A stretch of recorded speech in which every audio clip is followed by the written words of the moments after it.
Hi, my name is Trinh. Do it again. Hi, my name is Trinh. Okay, I think we're good.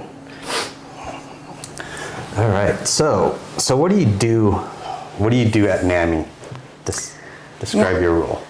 So currently I'm the executive director of NAMI. So I do a lot of administrative work, but a lot of presentations also, where we're going out into the community and developing partnerships and networks to be able to expand our programs, to let people know that we exist and how we can help the community. So NAMI stands for National Alliance on Mental Illness. Yes, mental illness. Nationally, so do you just get contacts from other states, but you guys don't actually physically partake in working together? Is that correct? Like, as in, you still have to just take care of Nevada, they'll take care of their state? Yeah, so each local affiliate, we actually have 3 local affiliates within our state. Oh. So there's a NAMI Northern Nevada, NAMI Western Nevada, which oversees all the rural areas, and we're NAMI Southern Nevada. And then we also have a state organization that kind of oversees the local affiliates. But each affiliate operates as its own nonprofit, its own 501c3 with its own board of directors. But we do collaborate a lot within our state affiliates and across states also, just because our programs are very similar. Our signature programs are the same across the board. So we have our signature programs, which is developed by our national organization. And we're on an ED listserv together. We have meetings and things like that where we'll share ideas and ask what other organizations are doing. So we'll collaborate in that sense. But what we do is for our local community. When you mention NAMI to just random people, they usually don't know what it is, I'm guessing, just the average person. Just on the streets or new friends that you meet? I would say it really depends. So in a city or area where their NAMI is really strong and there's a huge mental health awareness, that people will know about NAMI. So I've been in other areas where people are like, oh yeah, I've heard about NAMI, and they know their local affiliate because they're so out there in the community. In our state and especially in our county and city, not too many know about it yet. But we are starting to gain some momentum and some awareness so that people are starting to recognize who we are, what we do, and the fact that we're just here to serve and raise mental health awareness. So in our community, we're not there yet, but we're definitely getting there. Yeah. What do you see as your primary objective with NAMI currently? Just to get awareness, to get funding, for government to send more funding? I don't even know anything about it, so you could answer however you want. I'm just asking. All the above. All the above. So I would say that this year we really spent a lot of time rebranding and getting our word out there, developing relationships within the community. Next year we do have a big focus on funding, just because a large portion, over 50% of our funding has been cut. And so we're looking to definitely work on our development, because without funding, our positions don't exist, and therefore it'd be difficult to go out and continue the work that we do. But we still have a focus on expanding our programs. Is a 50% cut was that COVID affected per se? Like funding went down because of COVID in general, or do you think is it something pushed from government through other things that's higher up, like government just doesn't want to fund it or something? I think it does have a big part to do with the pandemic and how much our state has been affected by it, and the loss in revenue by the state. So yeah, they have cut funding for a lot of organizations. Gosh, because of that. With COVID, people getting affected, and then the mental illness is affected even more. Gosh, that's a bad time to be cutting 50%. Right, exactly. So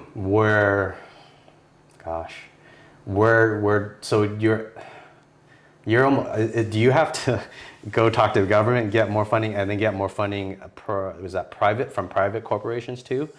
So that sounds like a pretty hefty job, a pretty important job, and very complicated job to go through. Where do you spend most of your time then? So yes, we are looking at government grants, and luckily that's where our collaboration with other NAMI affiliates, NAMI Western Nevada, NAMI Northern Nevada, and our NAMI state organization, are coming together to work on larger grants together. So we might have collaboration points where we discuss what our strong suits are, because each organization has a strong suit that they're working in. And our state organization is really working on collaborative grants so that it's one large grant for all the affiliates.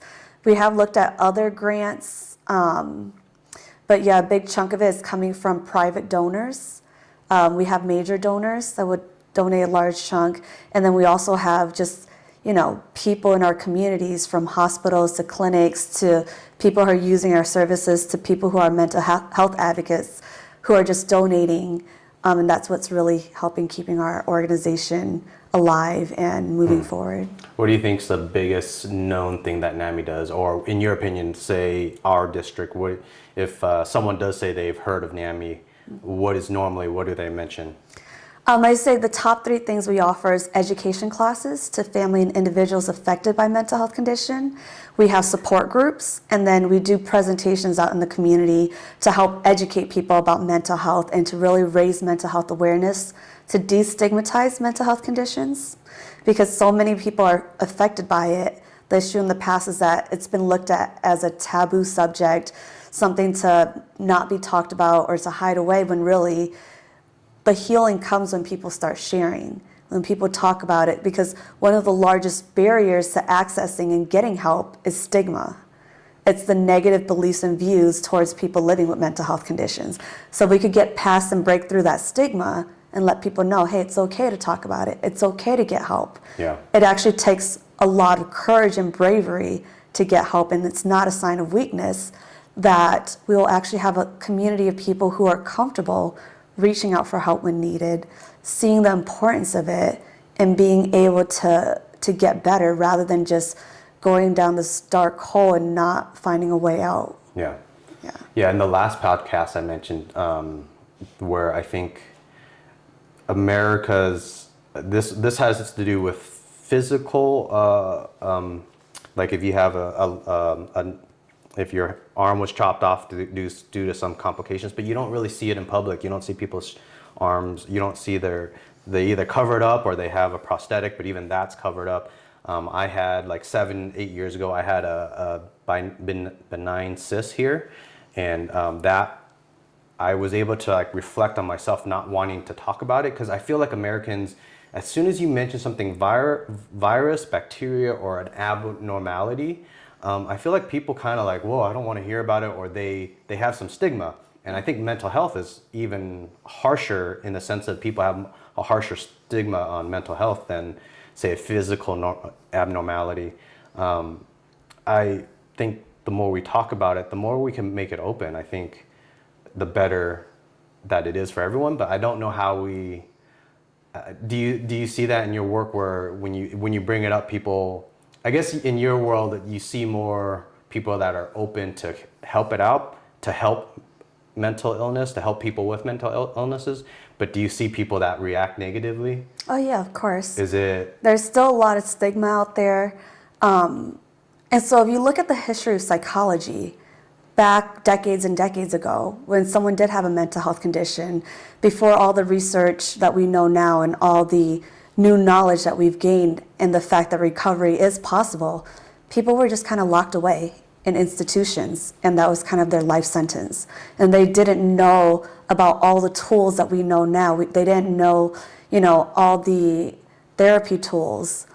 And now that we have these knowledge of cognitive behavioral therapy, or even sometimes medication can help, or a lot of mindfulness practice, a lot of self-awareness, and being able to intervene when these triggers start can actually really help people. It takes a lot of self-awareness, but because that mindset was instilled in us decades ago, it just takes a long time to educate the public on these new modalities, because sometimes people still think that, oh, you have a mental health condition, that's the end of it. You can't work, you can't do anything, when in fact, there's actually hundreds and thousands of people out there living with mental health conditions. It's more of a spectrum, not a... Yeah, exactly.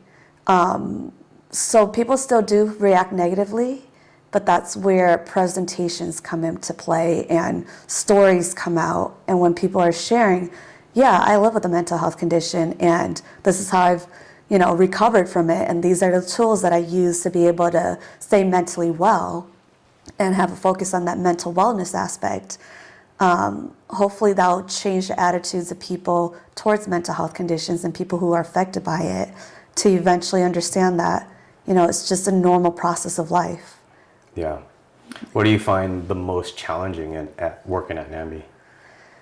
The most challenging, I think it's still the stigma, because I get a lot of phone calls and a lot of families coming in desperate need of help and not knowing where to turn. Just imagine if it was your parent, your mother or father or sibling or son or daughter who's struggling from a mental health condition, and the families are calling in, and they could be in severe psychosis. They could be isolated and locked in their room for weeks at a time, or just in really bad shape, but they're not able to get them help. When should someone contact NAMI? And I think that's a kind of big, but yeah. Yeah, I would say anytime they are ready to look for support, to find support and help. Their loved one doesn't necessarily have to have a diagnosis, and neither do they if they're affected by it.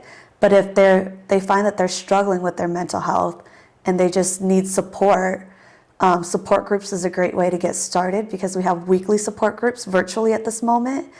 And it's just a way to meet other people who've been through it. And the group leaders are people who've lived through it as well and have recovered. So it's a lot of information sharing. It's a lot of, just offering support and encouragement in a non-judgmental space. It's a safe space for people to just share what they're going through, and even for family members. So not just for the individuals living with the mental health condition, but family members. And we have education classes too. So when there's an education class, they could sign up for that. Oh, so you're saying like if little Timmy has some type of mental illness, his mom, who may not know exactly what it is, can go ask about it? Or are you saying that the mom should contact NAMI to get Timmy there, or should the mom go first? How old is little Timmy in this case? I play all three scenarios, like a child to someone that's a young adult to someone that's Yeah, so we touch all ranges. The reason why I ask is because if little Timmy was 18 or over, we do have support groups for Timmy as well. We're working on youth support groups. I know NAMIs across in other states have youth support groups and things like that. At this moment, we're still working on that. But we do have education classes for the parents supporting youth under 22. And then we have a separate education class based off the same concepts and same ideas, but for parents with adult children, parents, caregivers, just because they have slightly different challenges, one with the school system and one as an adult.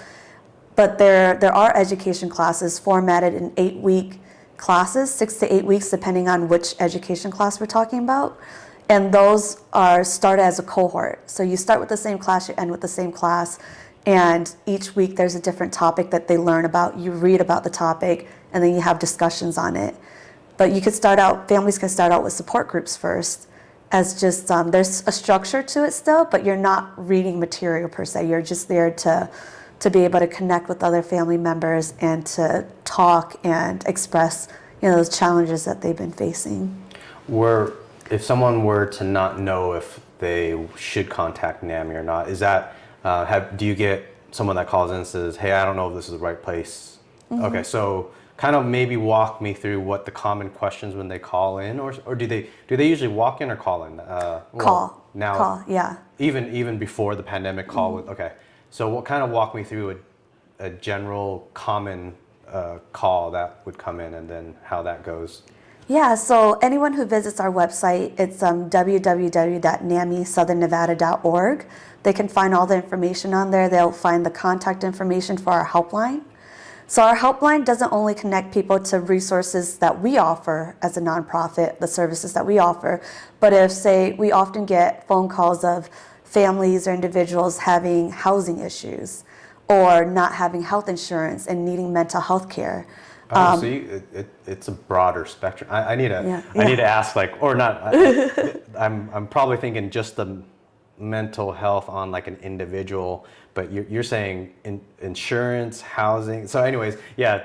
Tell me the whole spectrum afterwards. Yeah, definitely. So we don't offer clinical services, meaning that our groups and education classes are not led by, I mean, they could possibly be led by people with mental health professional degrees, but it's led by people with lived experience. So it's a peer-to-peer program, meaning that this family member or this individual has been affected by mental health, personally lived through it. They go through our training, which has been developed by our national organization, has been vetted.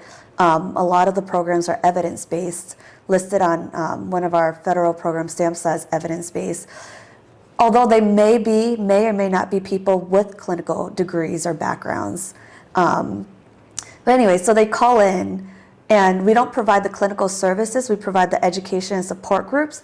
But if someone did need housing information or healthcare information or very specific programs or services that we don't offer, people who operate our helpline, as well as our facilitators, our volunteers, are all trained in our community resources so that they can direct this person and say, okay, here's the website that you would go to apply for Medicaid, or here's an organization that can help you with specifically with substance use disorder, or here's an organization that can help you with if your kid has autism, or there's specific groups that will help family members in this area that may be a better fit.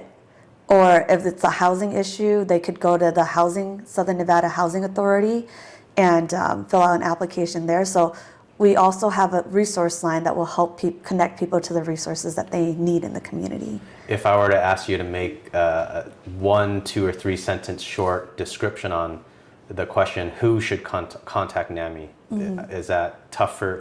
Because it sounds like there's healthcare, there's mental illness, family member. I could probably say in one word, anyone and everyone. Anyone and everyone, okay. Yeah, there's no, the only tricky part is probably youth under 18 at the moment. But we're trying to figure out a way of how we can service youth under 18. But any adult that calls in for any type of mental health care need, and we all have mental health, mm-hmm. kind of like how we all have dental, vision health, mm-hmm. Physical health. It's just another part of our body. So anyone who's looking for resources or needs help can call into our organization, and we'll direct them to the resources in the community or connect them to the services that we provide. What would you say, what type of people are, in your opinion, get the most help out in NAMI? I would say individuals and family members or caregivers, and it doesn't have to be blood related, it could be friends also, like if somebody was a roommate and they were living with a friend that had a mental health condition, they wanted to learn how to help them, that could work as well. Someone who's looking for support, because oftentimes these challenges, this person might feel very isolated, they're alone, they don't know who to reach out to, or even their closest friends and family members might not quite understand what they're going through and might come off a little bit more judgmental, and is, sometimes it could be more hurtful having those conversations and not getting the support that they need. So they would come to us because we've built a whole community of people who understand and aren't here to judge, to really find that support, because sometimes all it really takes is just a listening ear to be able to talk about it. Yeah. There are people who have gone through this for a decade or 2 decades sometimes and have never really fully opened up of what their experience has been, and family members and caregivers need healing just as much as a person affected by mental health conditions, because the family members are struggling watching their loved ones deteriorate, yeah. and feeling so helpless and not knowing what to do, and there's a lot of shame and guilt that goes into it. So helping families and individuals kind of work through all the difficult emotions that comes up when it comes to mental health conditions with our loved ones. What are some of the best experiences that you've seen someone kind of go through NAMI, like how they started with NAMI and then maybe a year or two out? What are some of the most interesting stories that you've seen with that? Yeah, I mean, there, like the success stories, there are people who've come through the organization and have really made a 360 kind of thing, or is it 180? Because I don't want to go back to the starting point. 180, not a 360. But just coming out of the program and really understanding, first of all, just the basics of mental health conditions, that it isn't quite anyone's fault. Because oftentimes either the individual or family members will blame themselves. So watching family members go through our education course and then by the end of it say, wow, I had no idea that, you know, these things that I was saying and doing wasn't really helpful. And then hearing the stories of the difference in how they communicate with their loved ones and what difference that made. Or people who go through the program and live with the mental health challenge to say, okay, now I know that recovery is possible. And so at the end of it, there's always hope that the people leave with, saying, okay, recovery is possible. It's going to take a lot of work, but it's not a death sentence to have a mental health condition. And it's just a general theme of what I see from families and individuals throughout the years over and over again. Is there donations from people that did partake in NAMI before, or from family members? Oh yeah. You've seen, have you heard when they donate and they say something about either themselves or their family member? I would say for confidentiality reasons, I usually don't share fully the stories. Usually we need, permission ahead of time to be able to share specific stories and things like that. But things that I share are pretty common, I would say. I guess the best one I could use is myself as an example, because I started with the organization about 8 years ago, in my early 20s. My grandmother and my mother lived with mental health conditions, and it was really tough. So I assumed that parent-child role at a very young age. And I remember going to the counseling and psychological support services at Cal State Long Beach and coming up to them one year and saying, I need help because this has been going on since I was a teen. I've had to find housing for my grandmother every year, and it was really challenging and tough.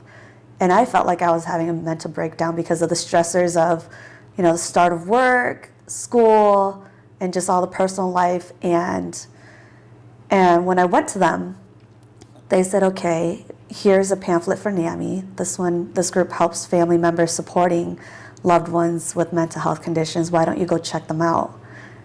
I remember thinking, I don't know about support groups. Like, I had that self-stigma over a decade ago and thinking, it's kind of weird. I don't know these people. How can I just walk into a room of strangers and just tell them my life story? What are they going to think of me? And it took me about a year before I finally came to another break where there was just a crisis after crisis. So I signed up for the family-to-family education class, not really knowing what I got myself into. I was the youngest one there, probably the only Asian person there. My sister joined me. She was only 16 at the time. And luckily they allowed her to come with me. Usually if you're under 18, you can't join unless you have a parent or guardian, possibly. But my sister joined with me, and it was a breakthrough in just how I understood and saw mental health conditions. Because before that, I didn't know anyone else who was going through the same thing I was. But as I sat in the room, every single person that was sharing their story that first couple of sessions, I just thought, wow, that's my life. They're sharing my story. It's just a different person, but similar challenges, similar experiences, similar emotions. And so by the end of it, luckily, the instructor of the course tapped my shoulder and said, hey, we know you have a teaching background, and would you be interested in becoming a teacher for this course? There's a 3-day training. And I said, absolutely, I would love to. So I did the 3-day training and went back and volunteered that same year and taught a course. And it's completely changed my life, because every single class I learn something new, even though I'm teaching it, but then I see the difference that it's making in other people, because everyone's always so grateful by the end of it. And even throughout the class, where you could see the light bulbs going off of, wow, I had no idea, because they're reading and learning about the subject that they don't get anywhere else. When they check their family member into a mental health institute or ER or hospital or whatever it is, there's no one to sit down with these families to say, hey, let me educate you so you could understand and help this person better. Usually they're left in the dark. So because I learned and understood mental health conditions, it changed the way that I communicated with my loved ones. It changed the way that I saw. So I learned that I can't control them, even if they don't want the help, because you can only do so much. I can change how I respond and react to them. We teach family members how to set boundaries and have self-care, in addition to communication skills. And from that, I just got more and more involved and continued volunteering, taught over 7 classes over the years with over dozens of families, and got involved on the board and eventually became an employee. And that's how I made it to where It's I like got student to. becomes the teacher. Exactly. So, and that's, Like- I think, how a lot of participants join our organization as volunteers eventually. Yeah. What if someone were to say, what's the difference between, I guess I'll just say it, what's the difference between a kind of like going to a psychologist or psychiatrist, and then what would be the difference of them going to NAMI? What would if someone were to ask that, how would? Yeah, thanks for asking that. So that's a great question. And I also want to differentiate between psychologists and psychiatrists, because a lot of people actually don't know. They don't know what's the difference between like a social worker or marriage family therapist, psychologist, psychiatrist. Psychiatrist goes to med school, so they are able to prescribe medication, and they look at the person and their behaviors from a very medical, biological perspective. Psychologists, I mean, they also look at it from a biological perspective, but they, depending on the state, they may or may not be able to prescribe medication. They do a lot of diagnostic testing and all that, and really look at the person. They may or may not do therapy, talk therapy. So depending on where they're at and which system they're in, they would do the therapy according to whatever role that they're in. And same thing with marriage family therapists, social workers. They all do therapy in some sense. It just depends on the frame of reference that they're looking at it from. And I would say that for people to go, when they come to our organization, it's finding community and finding peer support and education. When they go to a psychiatrist or psychologist, they might be going for their individual therapy or diagnostic assessments for medication or whatever it is. So we don't provide the medication. And like I said before, we're not a clinical provider, but we're complementary to what all those services are. So what I would suggest for an individual struggling with mental health conditions is that they have their own therapist or psychiatrist, psychologist, whoever they see, and then they would come to us, to our weekly support groups for weekly support, or to our education class for additional support. So our goal is to really collaborate with hospitals and other clinics and providers to be able to provide these complementary services within their institution. So whether it's a small clinic, we could hold support groups if they have space for us, or a large hospital, a behavioral health hospital, we could hold support groups and education classes there as well. So they would be going to both. And even for family members who are supporting loved ones, because there's a lot of secondary trauma sometimes that goes into caring for a loved one living with a mental health condition. So I believe as a family member that it's also important for family members to get the help and the therapy to kind of work through the challenges that they have to live with and face every day. Yeah. I have family where I think if they were to partake in NAMI or even a psychologist, psychiatrist, it would really greatly help them. I won't get in depth in case they watch this video, and I won't say who.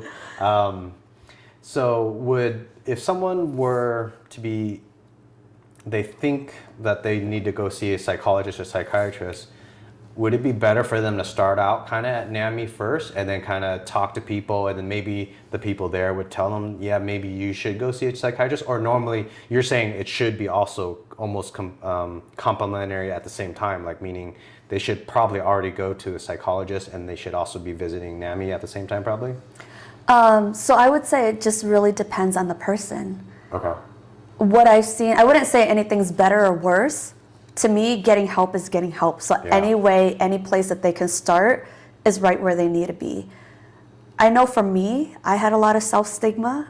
So for me, going to NAMI first and taking an education course and talking to people was a way for me to kind of chip away at that stigma slowly over time until I finally said, okay, I actually need to go see a therapist for myself. And that took years and years.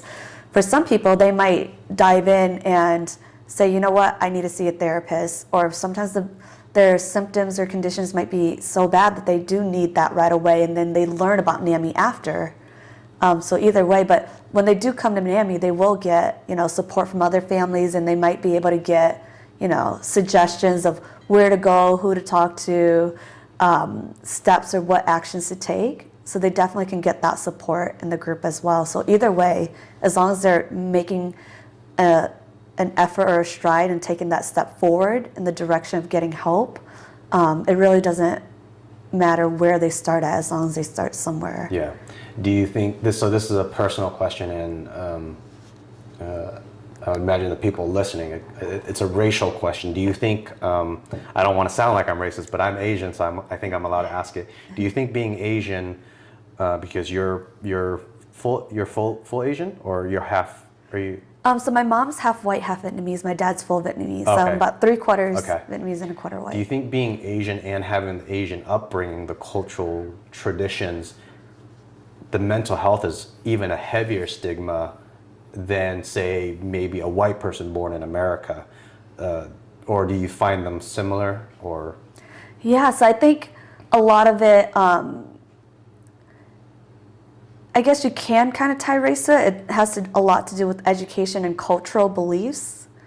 So I know for me, growing up, the first time that I, witnessed my family members having psychosis and hearing voices, or seeing depression or anxiety in them, I was told that there's evil spirits and demons, surrounding them. And I think it might be rooted to a very cultural belief where there's spirits and, the demon world and all that stuff, and believing in ghosts and whatnot. So for a long time, I believed in that growing up until I learned about psychology, which is a more westernized. So culturally, it's embedded in our culture to understand, psychology and human behavior from this biopsychosocial perspective, because the philosophers or the people who came up with these concepts were, more westernized. So I think that education is a big piece of it, because even whether it's in Asia or in America, there are people that you'll find that understands the biopsychosocial factor or model of it, regardless of whatever race they are, here or there. And there are people who will see it from I don't know if you consider it cultural, spiritual, or whatever it is, but all races have at some point will see that. I'm trying to figure out what it is with the Asian culture, where there's this huge stigma, and maybe just a lack in research or understanding. I don't know. I'm gonna guess right now. I'm gonna guess the Asian culture has such a prideful way of life, where going to a psychologist or a psychiatrist that means that you failed. Like, if that person thinks that they should go, everyone else would look at them as a failure, or they'll think of themselves as a failure. And I think that's the wrong thing to do for a culture, or for anyone. It doesn't matter culture, but I think Asian culture seems to have that somehow embedded. There's a prideful thing in the culture somehow. Yeah, that's a great point that you bring up, because I think there's a lot to do with the collectivistic culture, right? There's this thing about respect of our elders and bringing shame and disgrace to the family. So, you know that one word in Vietnamese where if you're behaving or acting out, which can be seen that way, especially with someone with mental health symptoms or conditions with these symptoms that looks that way, but they're truly just struggling and need help, it could be seen as your parents didn't raise you well. Yeah, exactly. But that's kind of like embedded into our culture, what you were saying. And so there's a lot of guilt and shame that's placed on the families for someone having a mental health condition. And again, I think it might just go back to that it's that mix of culture, what our cultural history is, and then the lack of education or knowledge around mental health, because it's a fairly new field. Yeah. Even in America, we're barely learning it and understanding it better, but there's still a lot of stigma out there. Yeah, I think you mentioned before that when you spent time in India, how many, was it, I think it was India, or maybe it was Vietnam, I forget which of the two, where you said the amount of, I think it was mental illness clinics of some sorts. I think you mentioned something along, maybe, I don't know if you saw that when you're there, or you're just researching numbers on Google, seeing how many clinics that they have, and their government, how much they know about it, how much they spend money on it. I think that's really interesting. It probably takes a certain, in America where we have so much money, it takes a certain amount of money to be able to invest, for the government to have the money to invest in a mental illness program. I'm guessing maybe in Vietnam that amount is probably really low. I'm guessing, I don't know. Yeah, I'm curious to know too. I would love to find out, but I'm not 100% sure on that. I also think of it as a collectivistic culture. Families are really embedded into each other's lives there, because you see each other every day, especially in Asian countries where, you know, the whole community knows everyone. Yeah. And so everyone's kind of in everyone's business. And I think that stigma still runs rampant where, oh, if something's happening or something's going on, they kind of just tuck that family member away and hide them and don't want them to know.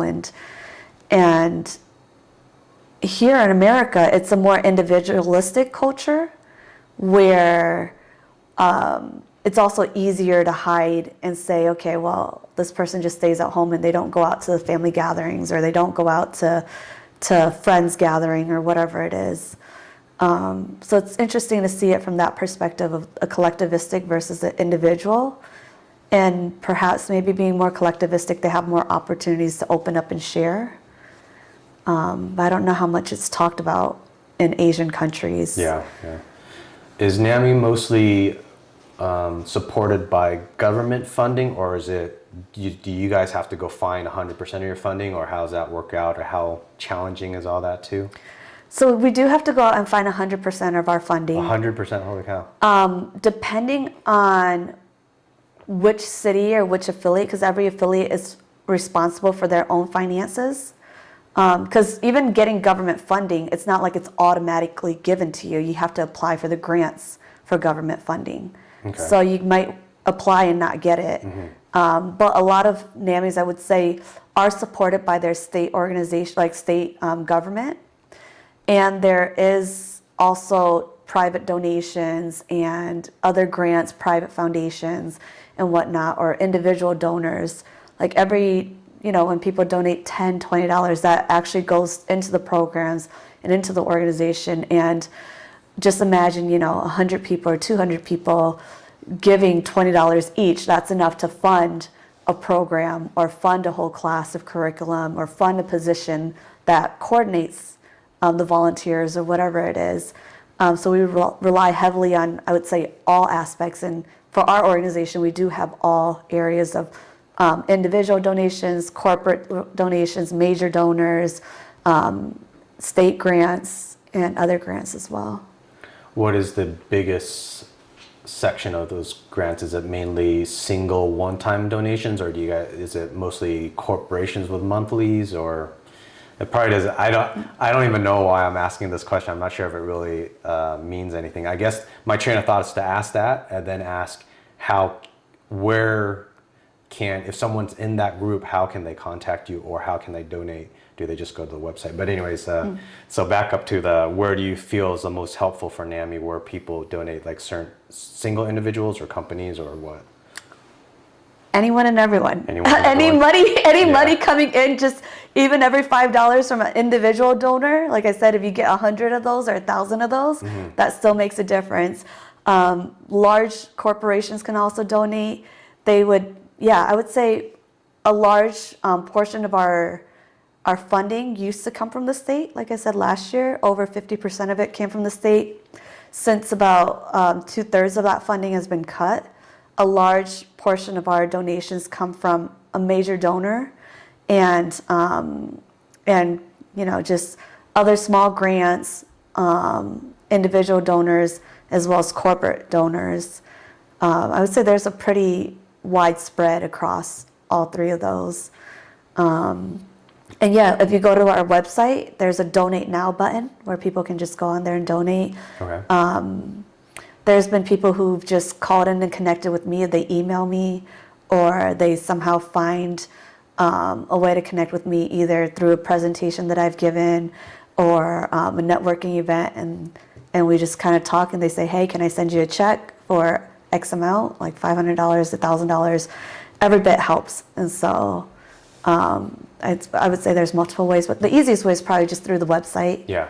Because then when they do that through the website, they're able to just log on and put in the amount they want, enter in all their information, and yeah. What do you think's the most impact that NAMI has on its region or city? Like, I guess that's going to vary from each NAMI satellite, or each city too, huh?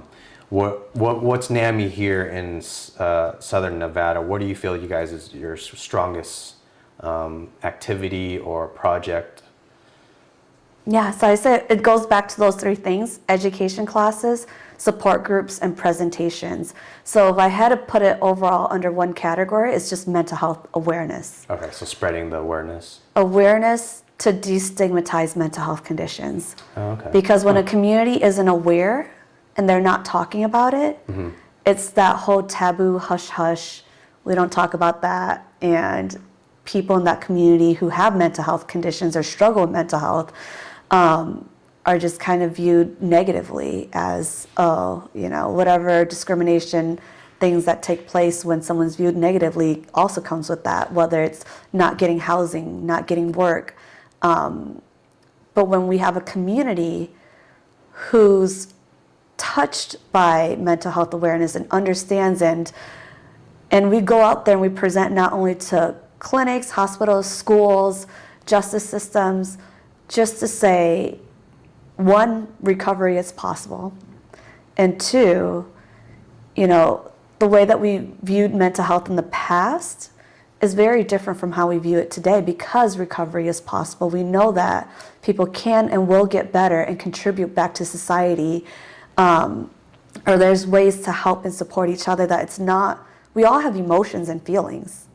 And over time, prolonged stress, or, life changes, or it could be anything from death of a loved one, grief, which we're experiencing a lot now during the pandemic.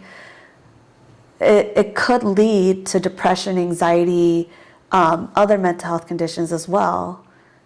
Let's talk about it. And looking at the numbers of how many people are affected pre-COVID, is about 1 in 4 to 1 in 5 people that will have or have experienced a mental health condition. That's 25% of the population. If you're sitting in a room of 20 people, a good chunk of those people, a handful, are living with something. But then we're not also thinking of the family members. So even if that person isn't living with the mental health condition themselves, they might know someone or have a family member living with it. But when we're quiet about it, everyone kind of lives in shame and in fear and guilt, and there's that isolation. But when we actually start talking about it, we can actually reach out to each other for support. Just imagine being in, a company where the culture is open and supportive, and when someone's struggling, rather than condemning them or shunning them or firing them, we connect them to the resources that they need. We give them support as a colleague, and we talk to them in a way where, they don't have to be ashamed of it. And then they find their way to recovery much quicker, because then they're willing to reach out for help, and then they can get back to life as, as whatever they were doing before, and being productive and just living the life where it's fulfilling for them, whatever that looks like, because recovery looks different for everyone. Yeah. Is there anything any important things about NAMI that I have yet to ask about? Any important key items that you think that would be good to know?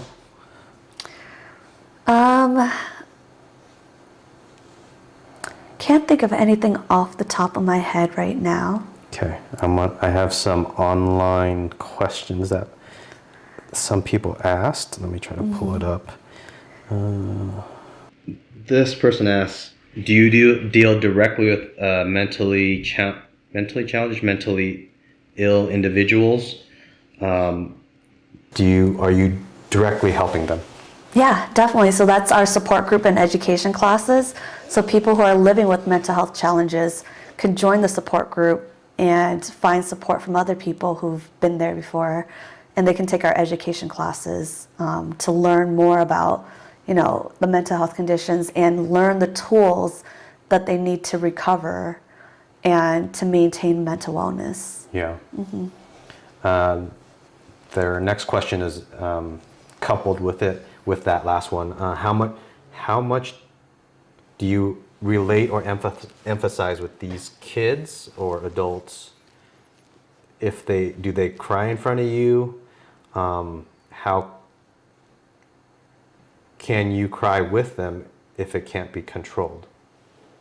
So yeah, that's a great question. I would say that that's the beauty of a support group and an education class. Yes, we bring tissues. When it was in person, we'd actually bring tissues to every class. Oh, okay. Because people will break down and they will cry.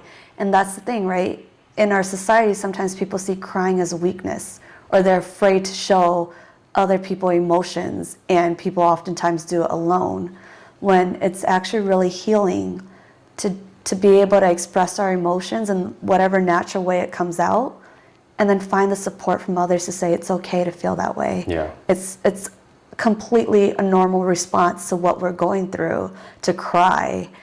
And, oftentimes when one person's triggered and their emotions flow out, it might trigger somebody else's emotions because they're so deeply attached because of their own personal experiences and knowing what that person must be feeling and what they're going through. Yeah. I personally believe that it's healthy to cry and it's healthy to show our emotions. Oh, definitely. And yeah, if the emotions come out, just let it, because we need to be able to feel our emotions in order to heal. Because if not, it gets backed up, kind of like a drainage system. And all that gunk that gets pushed down, that's all the emotions that's just stuck there in our bodies. Yeah. But once it's released, it feels really good. So. This person asks, have you seen the 2015 movie Fathers and Daughters with Russell Crowe and Amanda Seyfried? I have not, but I'm interested in watching it now, especially if there's a mental health component to it. They mention the girl doesn't speak for a year, and they're giving psychologists only 2 months to speak to her, and then if they can't figure it out, they move it to another psychologist afterwards. So it's the story of that psychologist dealing with that girl. Sounds interesting. No, but I've seen other great ones like Beautiful Mind, Silver Linings Playbook, Perks of a Wallflower. What movie do you think depicts mental illness pretty accurately? And then what are some movies that don't depict it accurately? Oh, I really love Silver Linings Playbook. Okay. Because there's this, you really see the person, and it doesn't just show that person's symptoms at the moment, but it shows what some of the root causes of their trauma stem from and how it affected them in that present day. But at the end of it, you kind of see this process of recovery, of them being able to love again and being able to connect with people again. And I feel like that's pretty accurate of, there might be dark times in our lives where we go through these challenges and it's rough, but there's hope afterwards. Something that isn't, I'm sure I can think of a lot, but off the top of my head right now. Rain Man? Trying to think. Okay, I don't know one off the top of my head specifically, but a lot of thriller movies that depicts the psychopath as the killer, I think is very inaccurate because that's media playing into social stigma. People who don't have that personal experience with mental health challenges in their families or loved ones, all they're seeing is one side of the story, which is now there's a stereotype or this thought that, all people with mental health conditions are dangerous or violent or they're killers. And maybe there might be a small population of that, of people who do go down that route, but statistics actually show people who have mental health conditions are actually more vulnerable to being victims of violence than actually being the perpetrators of violence themselves. And that the way that media portrays people with mental health conditions, in that sense, like the very Hollywood or the very over, what's the word I'm looking for? Over the top, violent. Aggressive. That's, I can't think of a movie off the top of my head, but in general, movies like that, that's when I kind of cringe a bit, and I'm just like, Texas Chainsaw Massacre 7. I don't know. Right.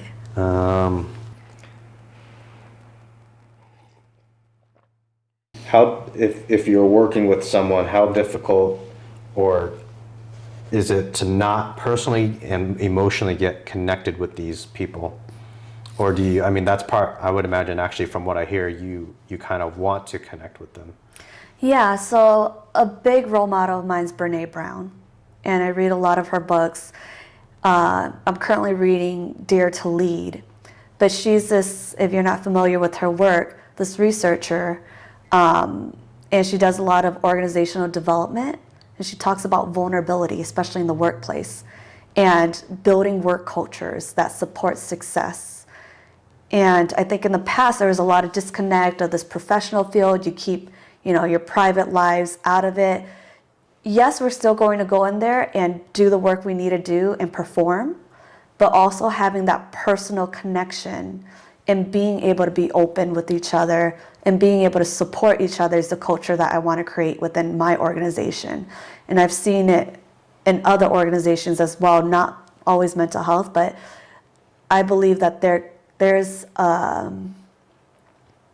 a benefit to being able to connect with each other on a really human level. Yeah, totally. In that sense. Yeah, in this concrete jungle of the city, I feel that as we get bigger and bigger houses, we get further away from humans interacting with each other.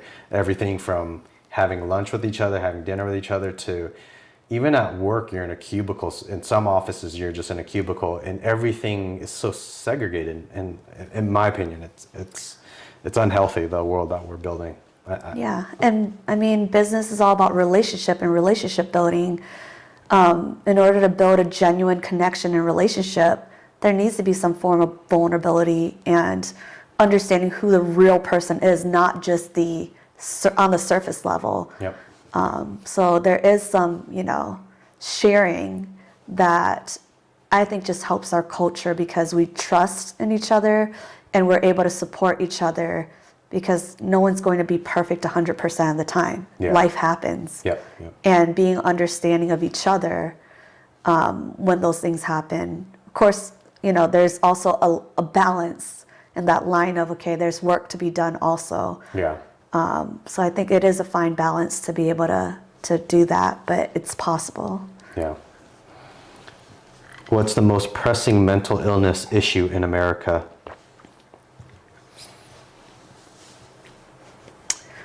Well, right now, because of the pandemic, I think there's a lot of people who may not have struggled with anxiety in the past as much, now finding themselves anxious, if not on a daily basis, more often than they were before. I know depression and anxiety are two of the more known mental health conditions that people struggle with or go through, but definitely anxiety's on the rise. But there are ways to cope with it, so that's kind of the good thing out of it. Yeah, I think the next question is that what would be a good solution for this big issue? It's really learning about, so there needs to be some form of self-awareness, and that could either be accomplished or achieved through self-reading, Googling stuff, right? But really having a therapist there to support you, and being open about the challenges. There's a lot of tools that I've learned for myself, because I also deal with anxiety and depression in my life. And there's tools in my toolbox that I've learned over the years. So I could list off like a whole list of things that I do that helps me with my own anxiety. So the moment that I feel my heart start to race and I start to tremble or, get fog brain or whatever it is, there's things that I know I can turn to be able to cope with those challenges. Yeah. Yeah. Is vanity a mental illness? There isn't a specific diagnosis for that, but maybe it could be tied into narcissism. There is narcissistic personality disorder and things like that, which I don't know too much about, but it might be a symptom of it. Yeah. Possibly. Do you think social media causes or exacerbates any mental illnesses? It's interesting because right now I would say, at least from my understanding and my knowledge, that there is no known specific cause of mental health conditions. There's just a lot of risk factors, right? Trauma, poverty, having mental illness in the family, and just other hardships in life, or sometimes it could be a biochemical imbalance. So there isn't any research that can directly say there's a cause. There's definitely a lot of correlation. So there's a lot of correlational research out there, but no direct cause. And social media is a tricky one right now. I know that's kind of been the big talk, especially with Social Dilemma coming out too. Or the Social Dilemma, the movie, the documentary that just came out. Yeah. I think it could go either way. The way that I see it's kind of like a pencil. We could use it as a tool, and it could do great things. We could also use it to stab somebody's eye out. So that's the way that I see social media, because I could say for myself, I've learned a lot of the things that I've learned, and there were times in my life where I really struggled and felt like I didn't know who and where to go to for support, and motivational videos on YouTube was what got me through the day.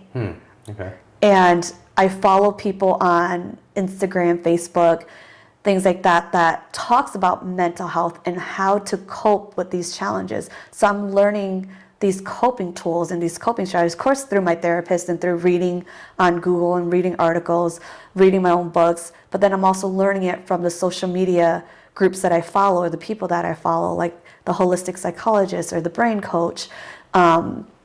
And there's one called the Gottman Institute where they actually have examples of what to say instead to be helpful when you're communicating with someone. Especially they talk about attachment bonds and attachment styles and how that plays into our current relationships, or how trauma affects someone and how to overcome that, and what we can do for ourselves and recognize that. So it helps to develop my self-awareness when I'm reacting or behaving a certain way. The flip side of that is I have seen and heard about social media being something that could be addicting, or people are looking at just, the great moments in other people's lives and comparing it to their own. And just having a very superficial connection and not really having genuine connection with other people because of this social media thing, and not, going out and actually talking to people. So I think it could really go either way depending on how we use this tool to advertise and market and connect. Yeah. because that's also a way to find groups that we can connect to when they market and say, hey, this is available. And you can be embedded into a community like these Facebook groups. People are really finding community within that. Like the Asian Facebook groups that I'm in. I'm like, oh, they're sharing stories. And for a long time, I thought that I was just the only one that went through this. And hearing other people have gone through similar challenges, it really makes me feel not so alone and has helped me kind of have a different perspective on my past and all that. Yeah. Is there a NAMI Facebook group, and do people talk about their issues through that? So we have a NAMI Facebook page where it's moderated by our social media manager.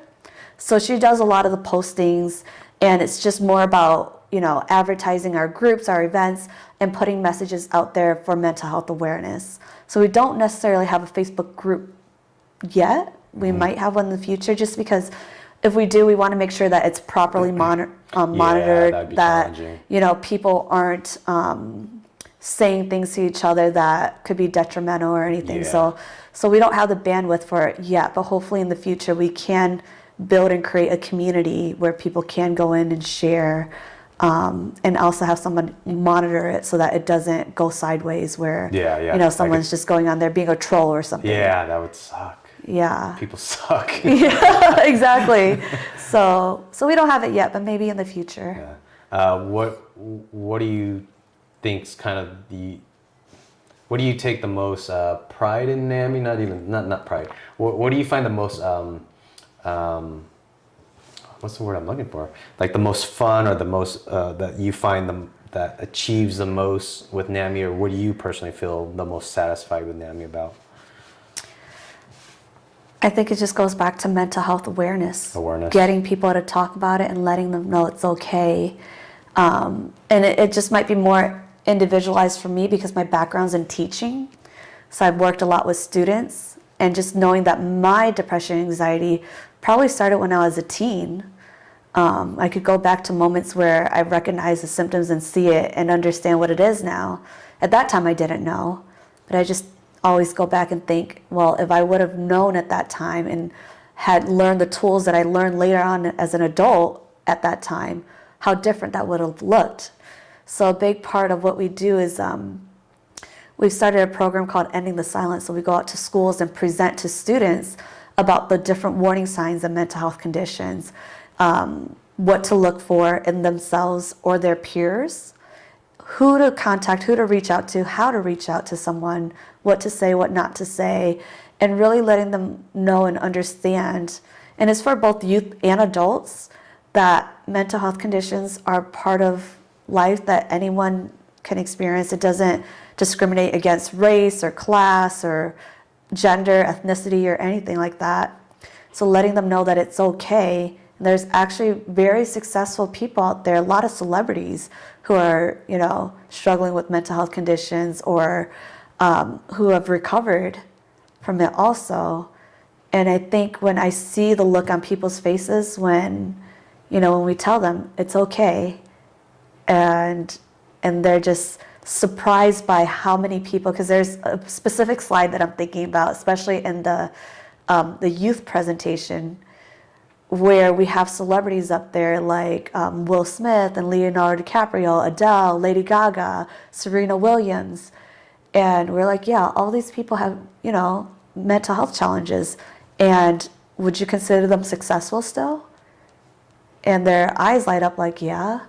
And they're just curious, like, what do these people live with? And I'm like, well, it doesn't matter what it is. It's just knowing the fact that, yes, you can have a mental health challenge, but there are tools and things that we can do to get better and still be as successful, or be able to manage it to live out our dreams or whatever it may be. And I think that's the best thing, of just knowing that there's hope.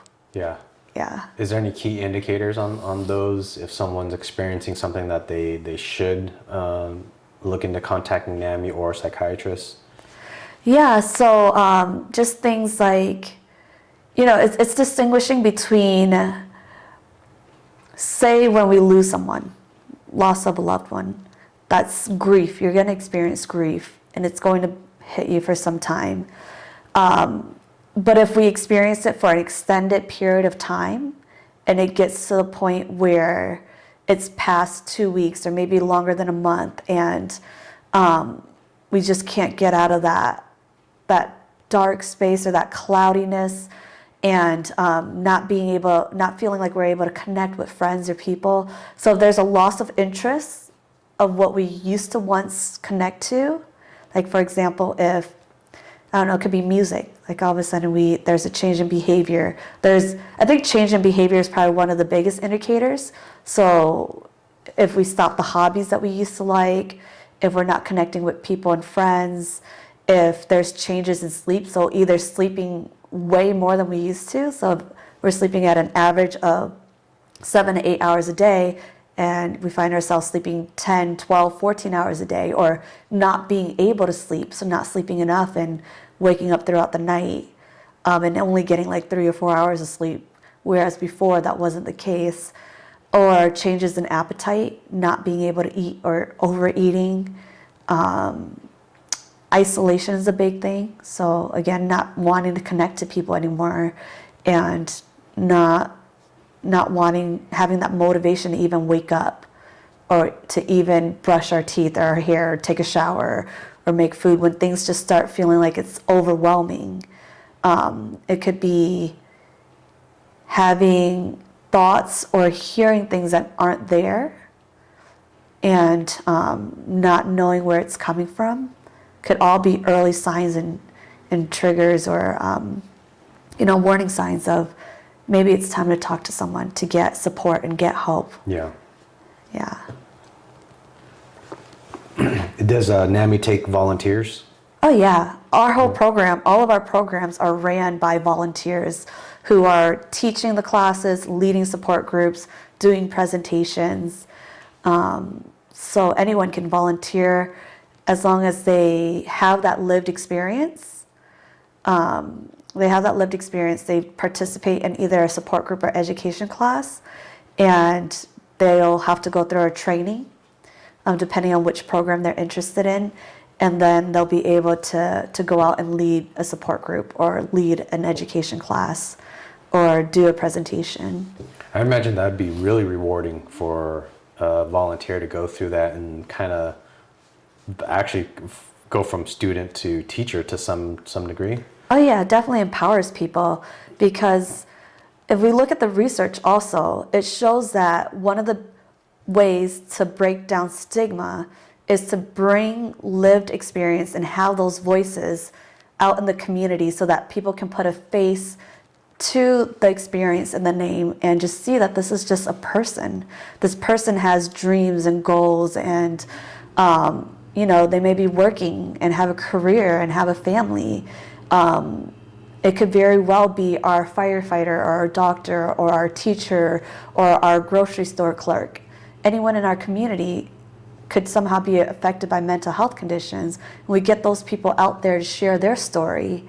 Not only are we empowering them to get past that shame, that guilt, that fear, and help them to gain that confidence to share their stories, but then they know that they're doing it for a greater good, to help other people in the community to not only understand them better, but to understand other people better, and to understand, and it's for future generations, that they're making a difference, that they're doing something worthwhile, that it's making this trickle-down effect, right? Because once one person in the family has this new knowledge, understanding, or awareness, when they open up those conversations and start talking to their friends and their family members, it could slowly plant that seed of, okay, this person that I really care about and love is opening up about mental health challenges.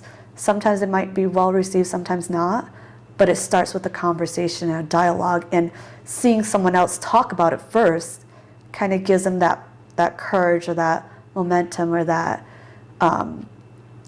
ability to open up and talk about it with others. Yeah. And so, what's the path on like a volunteer? Do they usually come in as a student first per se, or what would you call it? Some of that contacts NAMI, are they they're just a guest, a student, a what would We you call usually it? call them participant. They could Participant? be a student in a Okay, class. Participant. Yeah. So they start is typically a volunteer where they would start out as a participant usually, and then they would probably would they go through months of courses or gatherings, and then eventually they would decide to become a volunteer? So for our education classes, since they're usually 6 to 8 weeks long, we definitely want them to be able to experience it as a student first. So they would go through the education course, take the course, because it's all people with lived experience, so they have to have some sort of tie. After they take the course, then typically there's about a 2 to 3 day training course. And we've moved a lot of it to online modules, so half of it is online where they're going through the different modules, and the other half is in-person coaching, well, virtual coaching also, where they actually take the pieces of what they've learned through the curriculum and they practice it, or they go through it with the group. Actually, sorry, let me backtrack, because I'm thinking of presentations. For education classes, they would be trained by people in a virtual setting right now, but usually it's in person, and they actually get to do go through the curriculum and materials together. For presentations, that's the part where half of it is online and half of it is the coaching, because then they get to actually present part of that presentation and get coached on, their presentation styles, stories, and things like that. Support groups, we just ask that they attend at least 1 to 2 support groups. It's not required per se, but it's ideal so that they have an understanding of what the support group looks like, what the structure is, and then they can attend the 2-3 day training and kind of see what the guidelines are and get practice. So in each one they have practice in leading the groups before they actually lead a group. What's the typical timeline? How long do they usually stay a volunteer for, just on average? Honestly, I think for a lot of people, years and years. Oh, really? So yeah, Wow. Once they kind of join, they love it so much, and it's something that a lot of people believe in, and they know how much it's helped them. Wow. So they stay a volunteer for a pretty long time. A lot of people are kind of lifers. That's probably huge. And to some degree, that's probably I'm trying to think of a correlation where if someone thinks so highly of it, they're willing to spend that much time afterwards. That means that the NAMI project, the whole ecosystem of it, is probably such a very positive thing that you could see it in the way people are reacting to it. Oh yeah, it started a little bit over, is it 3 decades? It started in the late 70s. 1979 was when a couple of women, mothers who had sons with schizophrenia, met over a kitchen table and talked about their struggles and challenges. And then they met with other people, another small group of about 10, 11, 12, and said, we need to do something about this. We need to educate people. We need to support people.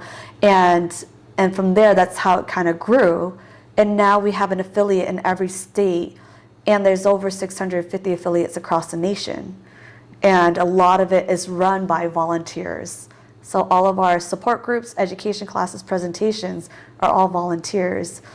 And yeah, I think people who go through it know the power of education and support, and building a community is really important to be able to help people understand that having a mental health condition, it's okay to talk about it and find ways to support each other through it.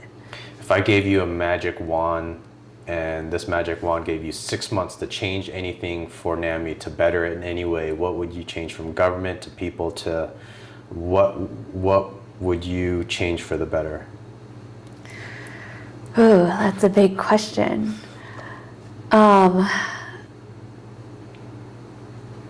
The magic wand is changing people's understanding of mental health condition, but I mean, it's hard to do in 6 months, but we're slowly doing it over time. And imagine, after a year, 5 years, 10 years, 20 years, if we keep growing and expanding, and we can get a whole community and impact all these lives to understand the importance of mental health and what we do, and just really erasing that stigma, eradicating that stigma, it kind of trickles down to everything else. Because if our politicians understood mental health the way that we understand it and could see that there is recovery, hope is possible, but we need the funding for it, I think with understanding that the funding would trickle down to those sources, if people in our communities, our coworkers, our schools, or whatever it is,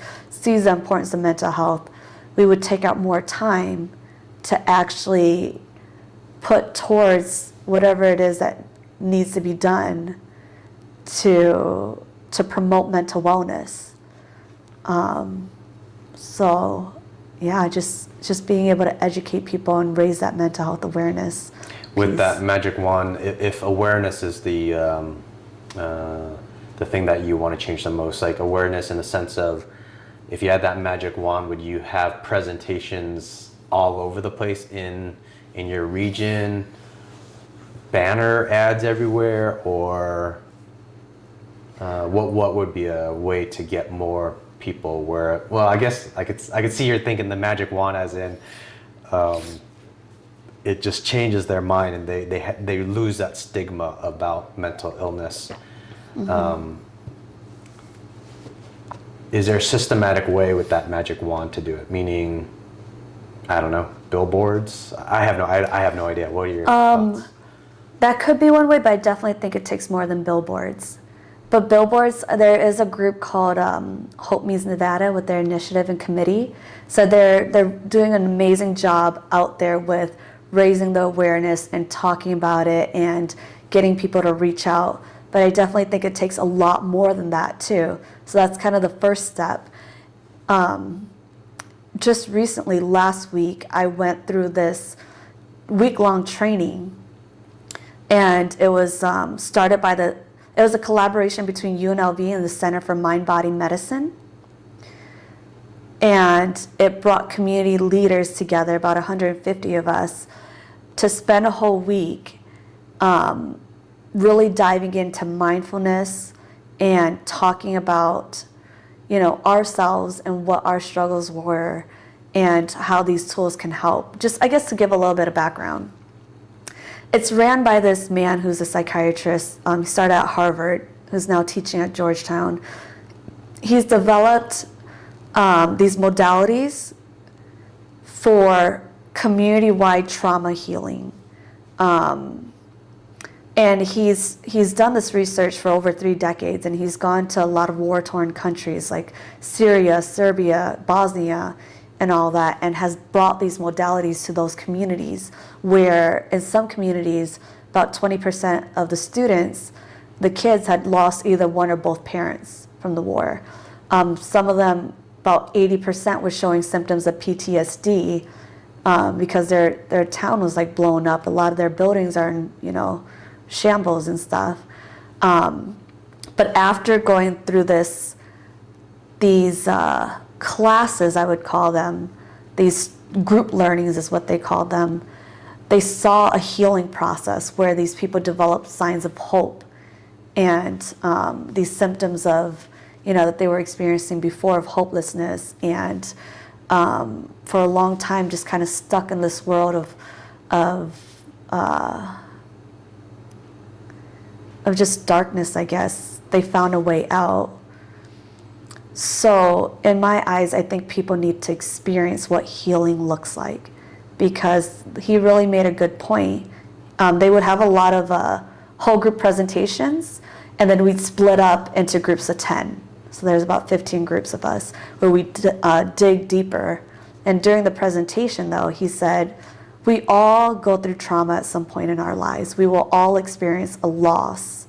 We will all experience, some sort of loss, whether it's through death, through a breakup, change of big life changes, losing a job, or, some of us go through traumatic events like accidents, car accidents, or natural disasters, or whatever it is.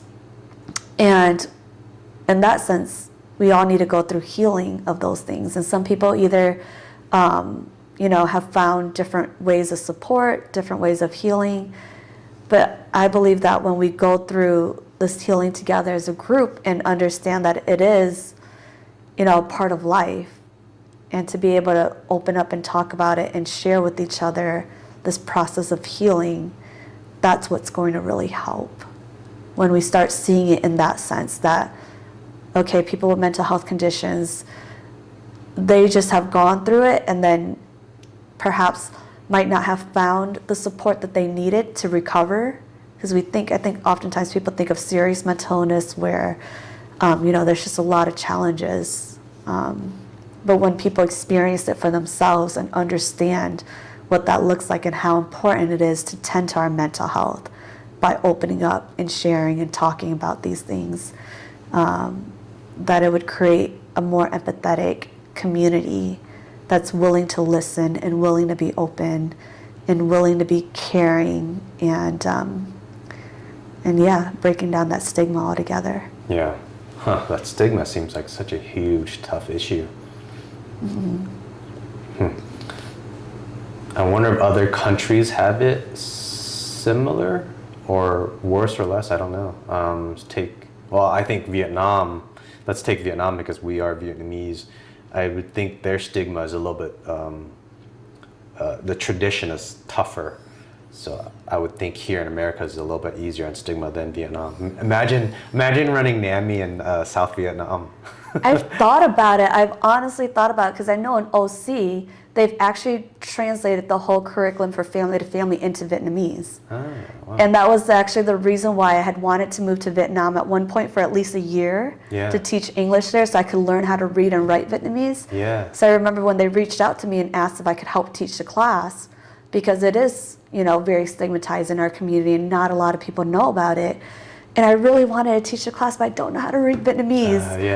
But I always thought, man, what if we are able to bring this internationally and bring this curriculum and educate people about it? But we would really have to look at the system to see where are they at in their research, what is the community's understanding of mental health conditions, and really meet the people where they're at. So there should be some cultural adaptation when we're translating these curriculums or materials or in whatever work that we do, because we can't just go into a community and say, hey, do this. It's not a one-size-fit-all.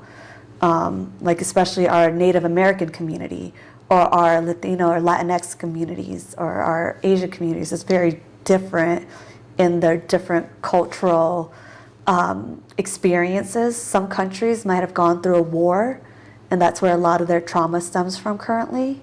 And it could be passed on intergenerationally, so that's something to take into consideration. Other places, might have experienced different things, so just really understanding what that cultural background is and taking the materials we have and the organization and plugging it there to almost like a McDonald's. If you look at McDonald's in every country, they really have tailored it to that culture. Yeah. And that's how I see it as. It's possible, but we're not there yet.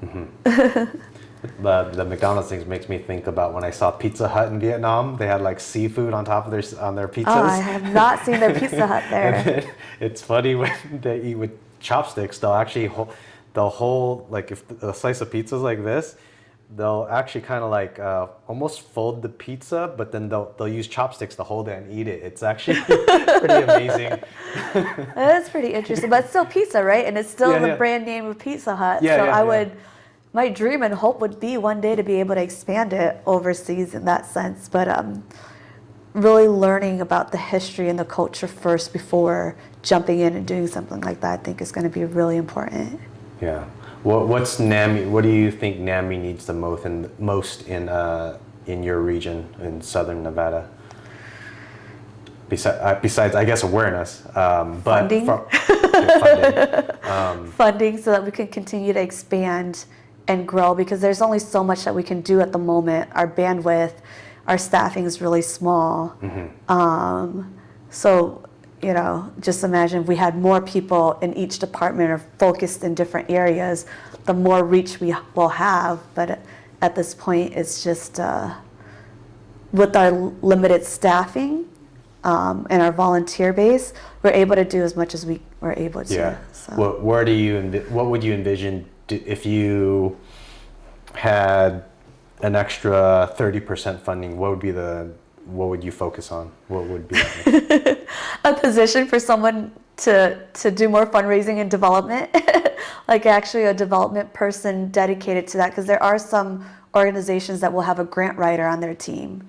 So it's kind of like investing for more investments. And Gotcha. I think that would kind of be my wish list, is to be able to find someone dedicated to that. Because currently I'm kind of doing that with the help of some staff members, but to actually have someone that's very well-versed in that area, to have the experience and dedicate their time to that, so that I could dedicate my time to presenting and to developing relationships and other things. Because if I'm spending my time grant writing, or spending my time, planning for events, for fundraising events, because that takes a lot of time too, it takes away from my other things that I'm doing. But right now I'm having to just kind of balance everything to make sure that, I'm doing a little bit of grants here, I'm doing some presentations, I'm doing meetings and relationship building and networking and building partnerships and whatnot. But ideally, to be able to raise more funds to expand, that would probably be the next step that I'd want to do. What would you title that? What title would that person be? Like fundraiser manager, or development director, probably. Development director. Yeah. Say, let's take it a step further. If you had a development director, what would be on your next wish list item? Having an office. Well, we have an office currently, but it's so small. It's like smaller than this room that we're in. It's a 2-person office. Mm-hmm. So we have a lot of our materials. It's almost like a storage room, because all of our materials are stored in there. Mm-hmm. What I envision, so right now we currently have our support groups out in the community. We do our presentations out in the community, which is great. I would still want to continue doing that. But if we could have a main home base where we also host support groups and education classes there, and have it as an area where people who need resources can come and know, okay, this is the mental health resource building. If I need mental health resources, there's books, or there's, brochures, or there's community resources that they can tap into, or be able to have someone to come in and talk and help them through different processes. Like, imagine a place where, I'm sure other hospitals and clinics have a case manager or someone that can help someone like sign up for Medicaid or find housing, or things like that. But to be able to, you can't have too many of that, because there's such a huge need out there, especially during this pandemic where people have lost their jobs. Hundreds of thousands are, facing possible evictions, and the stress level is high, just all sorts of things, to know that, okay, there's a place I can call into, because we just have that helpline, and also knowing, oh, there's a building I can go into and actually speak to someone, or join the support group, or join this education class. That would be my wish list. So number 1 is development director. Number 2 is upgraded headquarters. Is that a way to put it? Yeah. And then let's take it one step further. What's number 3? Ooh, let's see.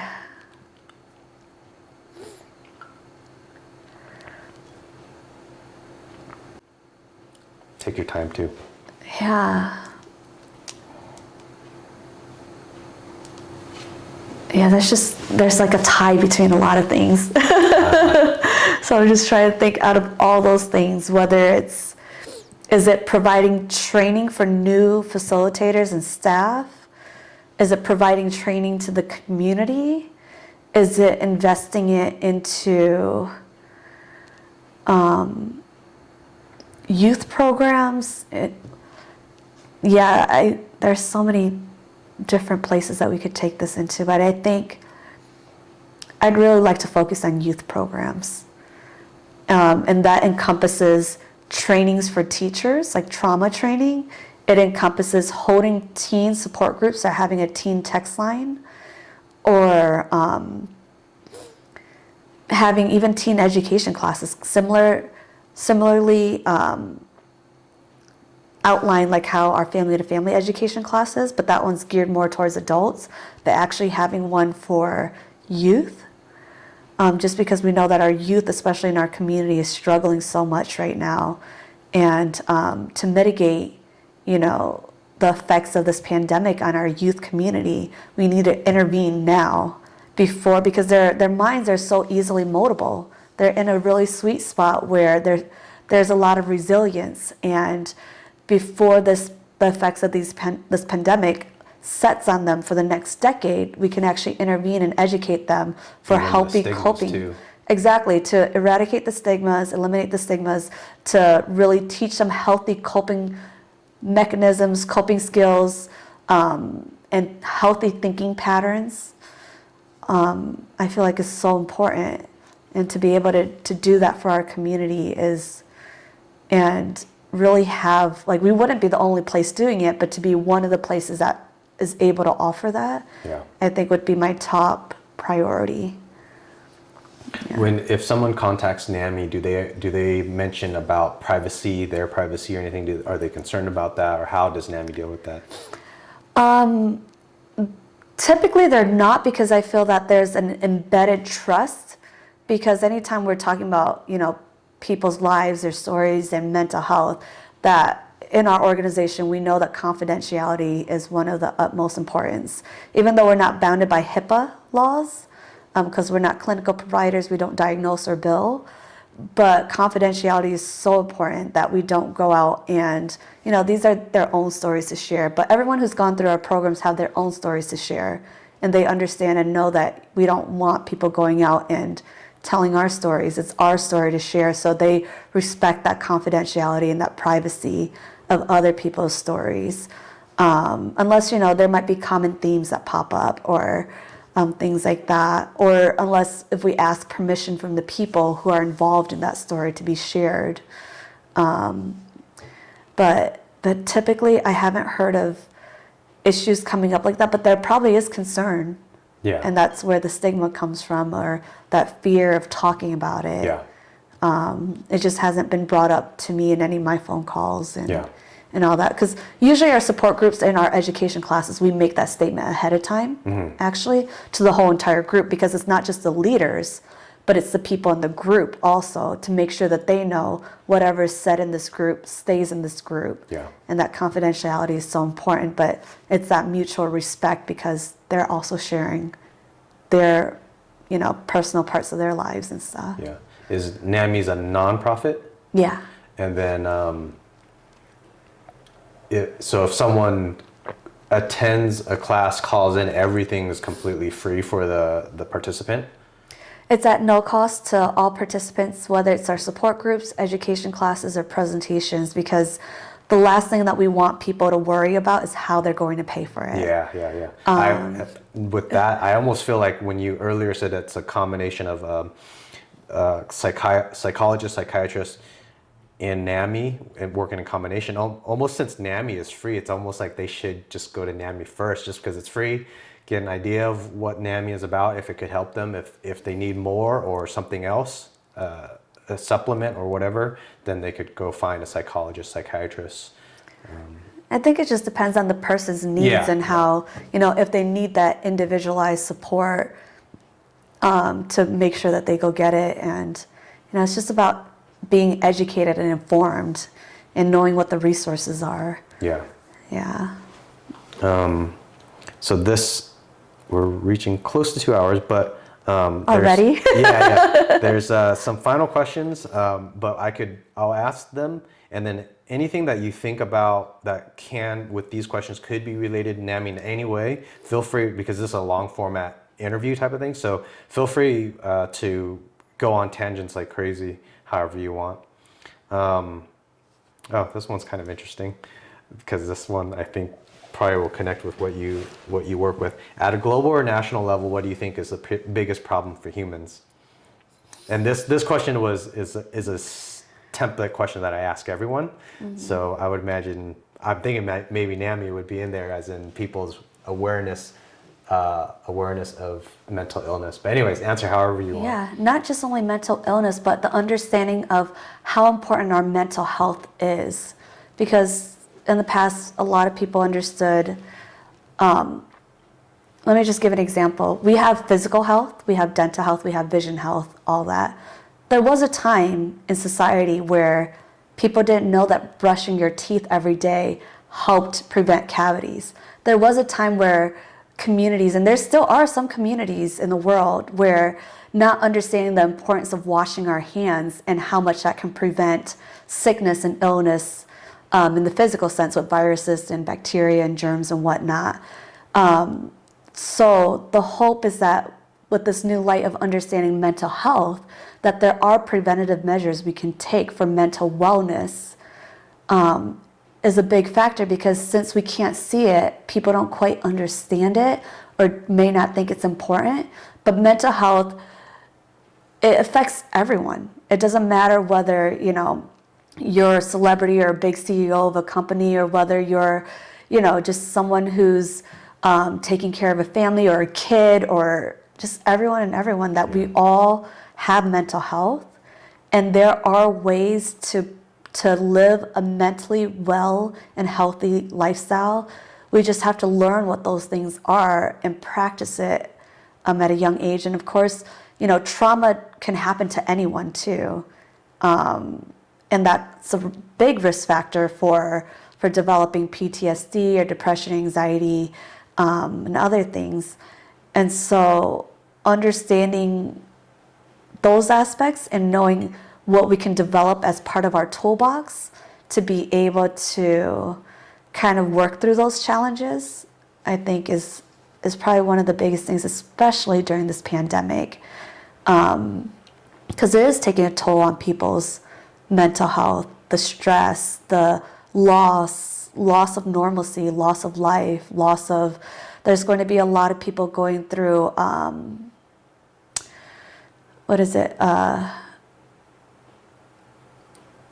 what's the word I'm looking for? I just slipped my mind. Isolation? Depression? Anxiety? Existential crisis. Oh, okay. Because they're losing their jobs and having to find a new identity. A lot of people that are just having an identity crisis. And, you know, that could play into factors of depression, anxiety, whatever it is. And some of the even more, you know, some of the other mental health conditions, we don't talk about those things either, but that could very well show up. But there are ways to kind of work on it and live a fairly fulfilling life. Mm-hmm. Yeah. Next question is, what do you know of cryptocurrency, or what's your opinion of cryptocurrency? I feel like I know very little. I've heard about Bitcoin, and I've seen it go up so much over these past few months. Yeah, it's at an all-time high right now as we speak. I mean, I had $4,000 a coin. Yeah. So my understanding of it is that it's a new money system. And I think of it in the way that how credit cards came out. Before credit cards became a thing, or even before currency became a thing, there was a concept developed around it, and people didn't really understand this exchange for paper or coins for services. Before that was just bartering, but then that had to be put in place. And then once we had our currency, the concept of credit cards developed, but people are like, it's a plastic thing. What do you mean?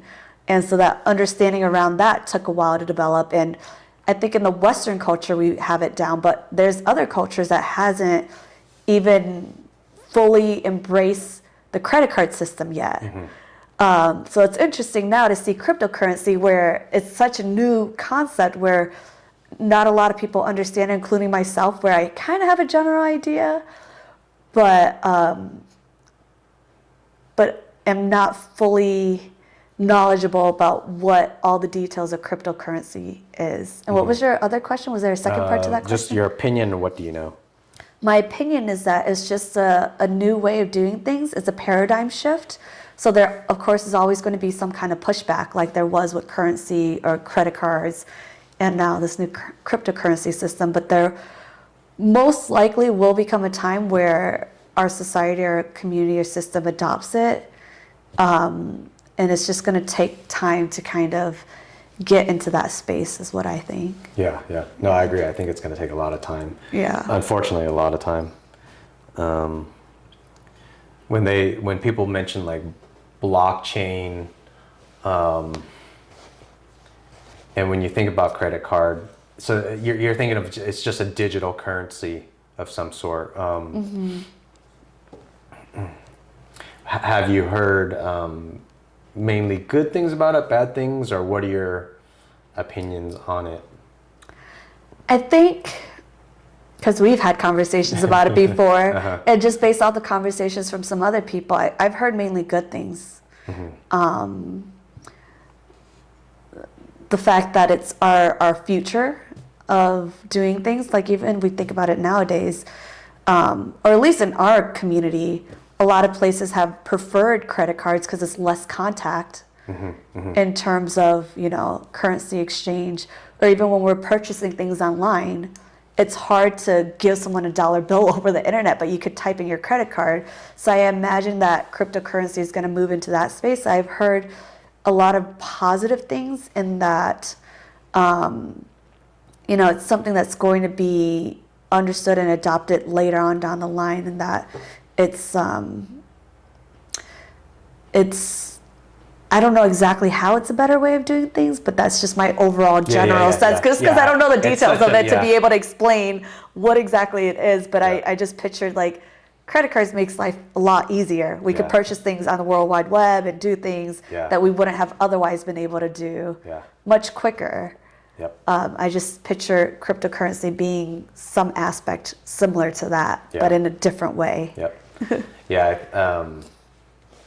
I think where government is they're talking about printing, I think it's $2 trillion for the next stimulus bill.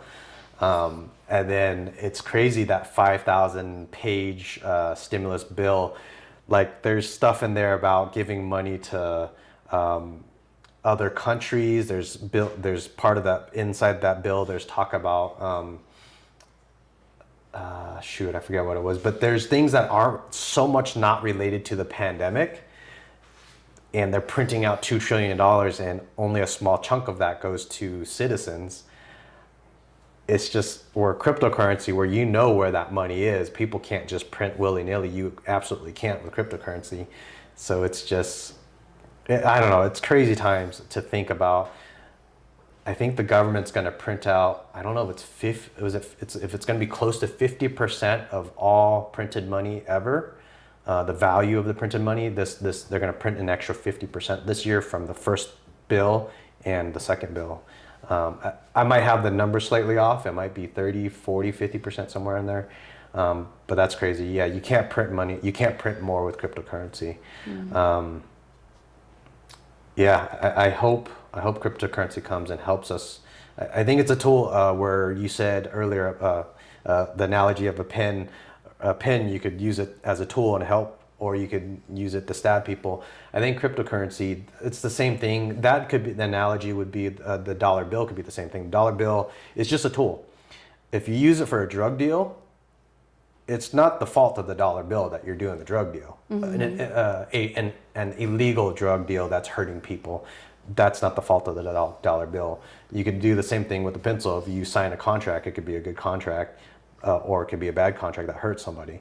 Same thing with cryptocurrency. I recently heard someone, a podcast where they're talking about so much illegal drugs and human trafficking cryptocurrency is helping those systems. And I'm like, the dollar bill is the same thing. You can't just say cryptocurrency is at fault. I really think that was a really bad. I was really upset, and I just want to say that. But, I think cryptocurrency is a great tool. So hopefully humans will learn how to use it as a tool. Yeah, I think a lot of things are that way. I mean, whether we use it for good or bad, it's up to the person and how we educate the masses and the systems to be able to use these tools. Because just about anything we could use it for as a tool and something to help, or we could turn around and use it as something to hurt others. Yeah, exactly. What do you know about Vietnamese culture, or what do you find intriguing? So since you're 3/4 Vietnamese, somewhere around there, your understanding of the Vietnamese culture is quite a bit deeper. But either way, what do you know or find the most intriguing about the Vietnamese culture? There's so many things about Vietnamese culture, but I guess the biggest thing that sticks out to me, and especially because it kind of ties into work a bit is knowing that we're a very collectivistic culture, where, you know, having multi-generational households is a thing, and just really working together is a thing. And that's just not that other people don't work together, but it's more so built into our culture versus a culture like, you know, the US, where we're more individualistic. And what was the follow-up question with that? Most intriguing and, or just what do you know about it or find most intriguing? Yeah, so the most intriguing part about that is just, I'm wondering, because of that connection, especially Vietnam, like I am curious to know what is the rate of depression, anxiety, or the mental health conditions there, because knowing that support and connection is one of the protective factors against mental health conditions. How does that play into being able to, because if you go to Vietnam, it's a very different lifestyle than the US, where you walk down a neighborhood and everyone's like out talking to each other, your neighbors know each other, families typically live in the same area, and it's a norm to converse every day, and to, you know, your work and your life is kind of all intertwined in that sense, and it's busy and people are there just to talk to each other, versus here in the US, where we go to work, we may or may not work in a cubicle, and then we come home to our individual household. And that depending on where we're from, like maybe the Midwest or other parts of the US where people do know their neighbors in the communities, but it's not an everyday thing where people are just out and about and your neighbor is like just 10 feet across the street from you or something, or next door. There's just more space here in that sense. So I'm just intrigued by the fact that it's a collectivistic culture, and, you know, my mind is always thinking about mental health, like how does that impact mental health? I know positively or negatively, actually. Yeah, no, I was thinking the same thing too, whether positive or negative.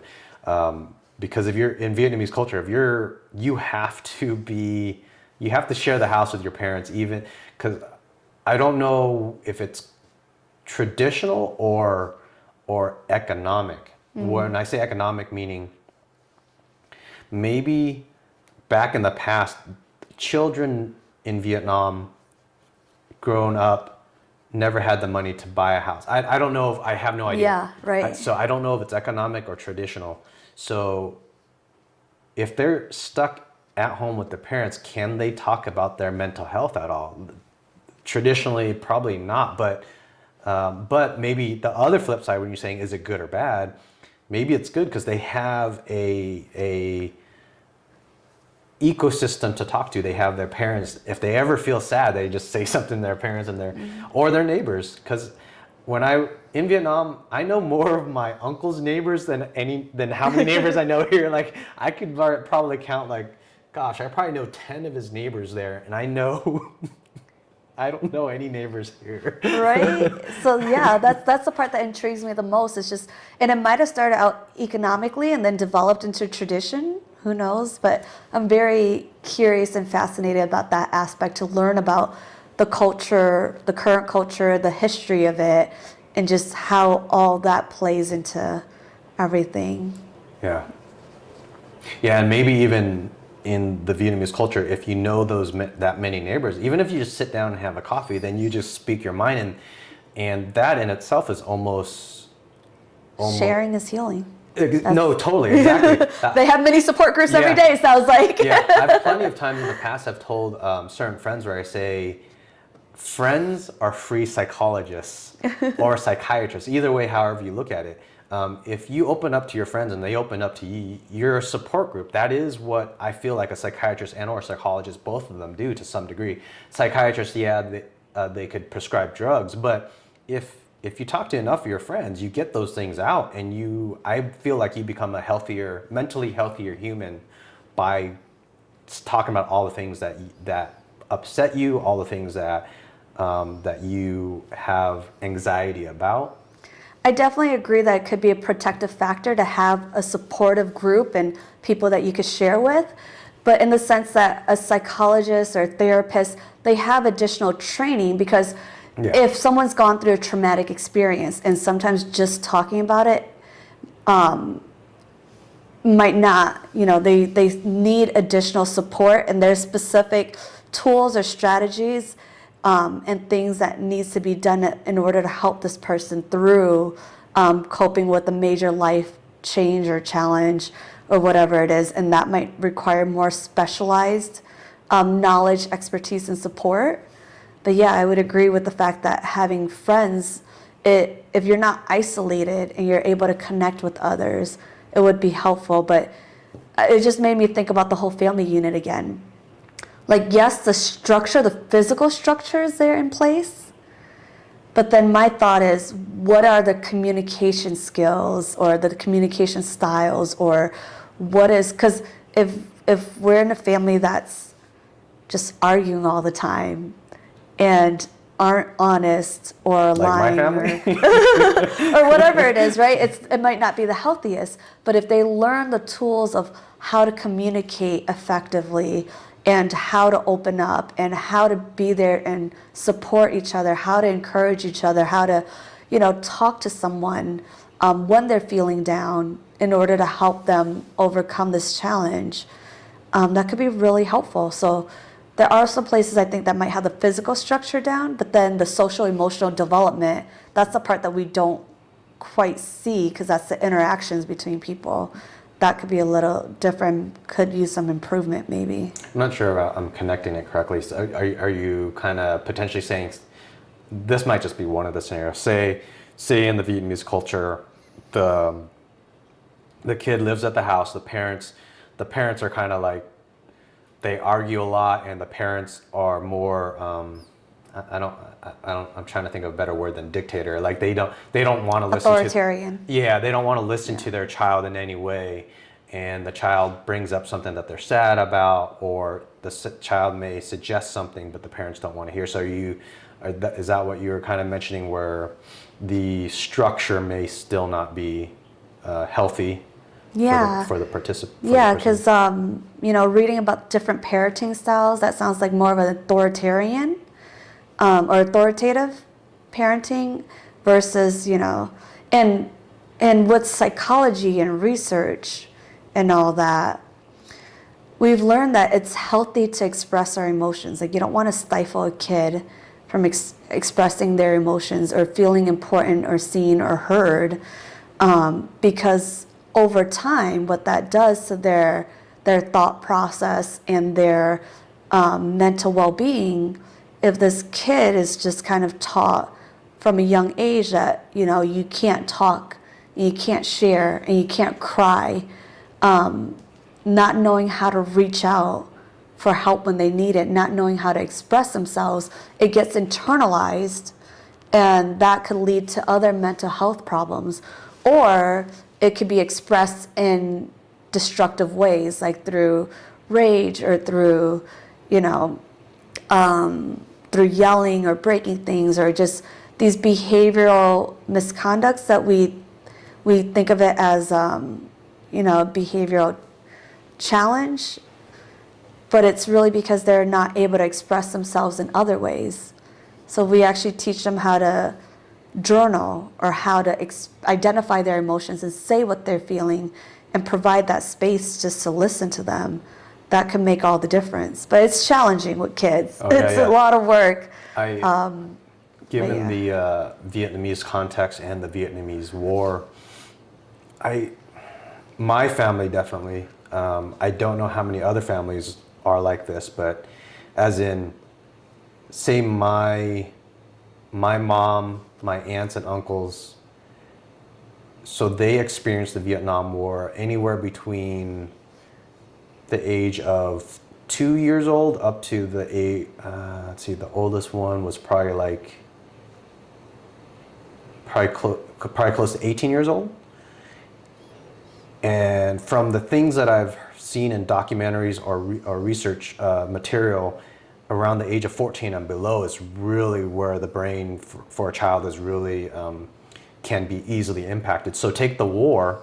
I mean, to go through a war at that age and then see how certain family members, for me, seeing them here in America now, I wonder how much of the war has had a lasting effect on them, where there's certain things that they do where I don't agree with, and what's a good way to say it, besides saying it seems crazy. I don't agree with some of the things they do, but then I think about, well, they came from that time and their brain may not think of certain things the way I'm able to, because I'm a first world brat in the sense of I've never had a day where I never worried about food. Mm-hmm. I've always had shelter, so I'm super fortunate. So when I look at them, I have to think about what the war could have done to them. I mean, 1975, and then so we're right at that age. We're 2020 now. If 1975, those people came to America and had kids, that's kind of we are the kids of them, and mm-hmm. So our parents are all potentially had some pretty deep issues from the war. Yeah, trauma has a lasting impact, and there's this body of research on intergenerational trauma and epigenetics, which is how does trauma affect our genes and cause certain expressions in our genes to come out based on how, the traumas affected our parents or our grandparents, and then how the environment plays out with all of that. So there's definitely a growing body of research in how that has trickled down from generation to generation, and the effects of it on especially mental health too, because those thought processes, those behaviors, those emotions, because there's a biological component to it, how that all plays out and comes up.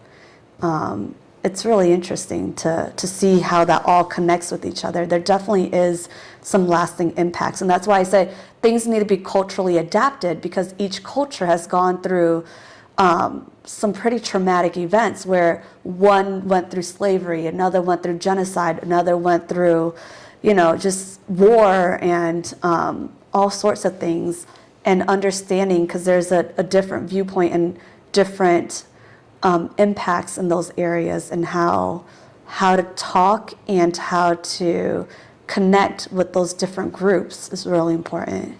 Yeah.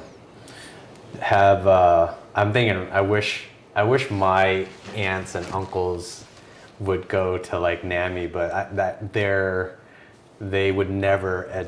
I don't think any of them would admit to having any type of mental illness whatsoever. Mm-hmm.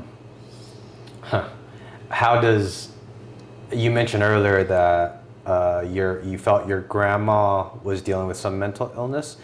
Does she know that you work for NAMI, or does she understand what NAMI is, or? I think she has an idea that I work at a nonprofit. Mm-hmm. Mm-hmm. But no, she has no idea what I do. Mm-hmm. She just knows that I'm doing well, and I enjoy my work. But yeah, to the extent of what exactly NAMI does, I don't even think my parents fully know or understand. Oh, yeah. What's your favorite Vietnamese dish? Ooh. So I think my immediate thought went to pho. Like, can't go wrong with pho. Uh-huh. It's on a cold winter day, mm-hmm. or just like feeling sick or whatever, pho is delicious. But then I was trying to think of a meal at home that you don't typically find in stores either. Mm-hmm. And I don't know exactly what the dish is called, but my grandma would make this shrimp with green beans type of thing. And it was delicious. I want to learn the recipe from her. And she doesn't make it anymore, so I don't know if she remembers how to or what, but that was always, probably because I had it so much growing up as a kid, because she would cook for us, mm-hmm. That was one of my favorite dishes, because of the sauce that was with it, and you could just pour it on the rice. But I don't know what it's called. Huh. Was it like a brown type of sauce, a soy mm-hmm. sauce, or a... Yeah. Huh. Probably had fish sauce, probably. Probably. It had either soy sauce or fish sauce, one of the two. It's like the two staple ingredients of Vietnamese food. Yeah. How do you like your pho typically? What meat? A lot of thun or not a lot of thun? I like pho thai chin, and I actually don't like sriracha. Okay. And it's kind of funny because I eat it like probably a 5-year-old kid, where I just don't even like raw onions in it. I like it for the smell, but I'll take it out and I don't put any extra veggies. I'll put a little bit of tung in there, and that's how I like my pho. So thigh, that's how I usually get thigh chin. That's actually pretty much what I get. Thigh is the like the hammered, the tender, tenderized rare beef. Yeah. And then gin is kind of what would that be in English? I don't know. I think in the menus it's titled as well done beef. Flank, I think flank. Yeah, maybe. I don't even know what flank. I don't even know what part of the cow. So it's just not gonna question it. It tastes good. Don't ruin it for me. So just a little bit of hoisin sauce, which hoisin sauce, for the viewers that don't know, hoisin sauce is a plum-based sauce that I would kind of describe. The closest thing I could think of is maybe like a soy sauce, but more like a teriyaki.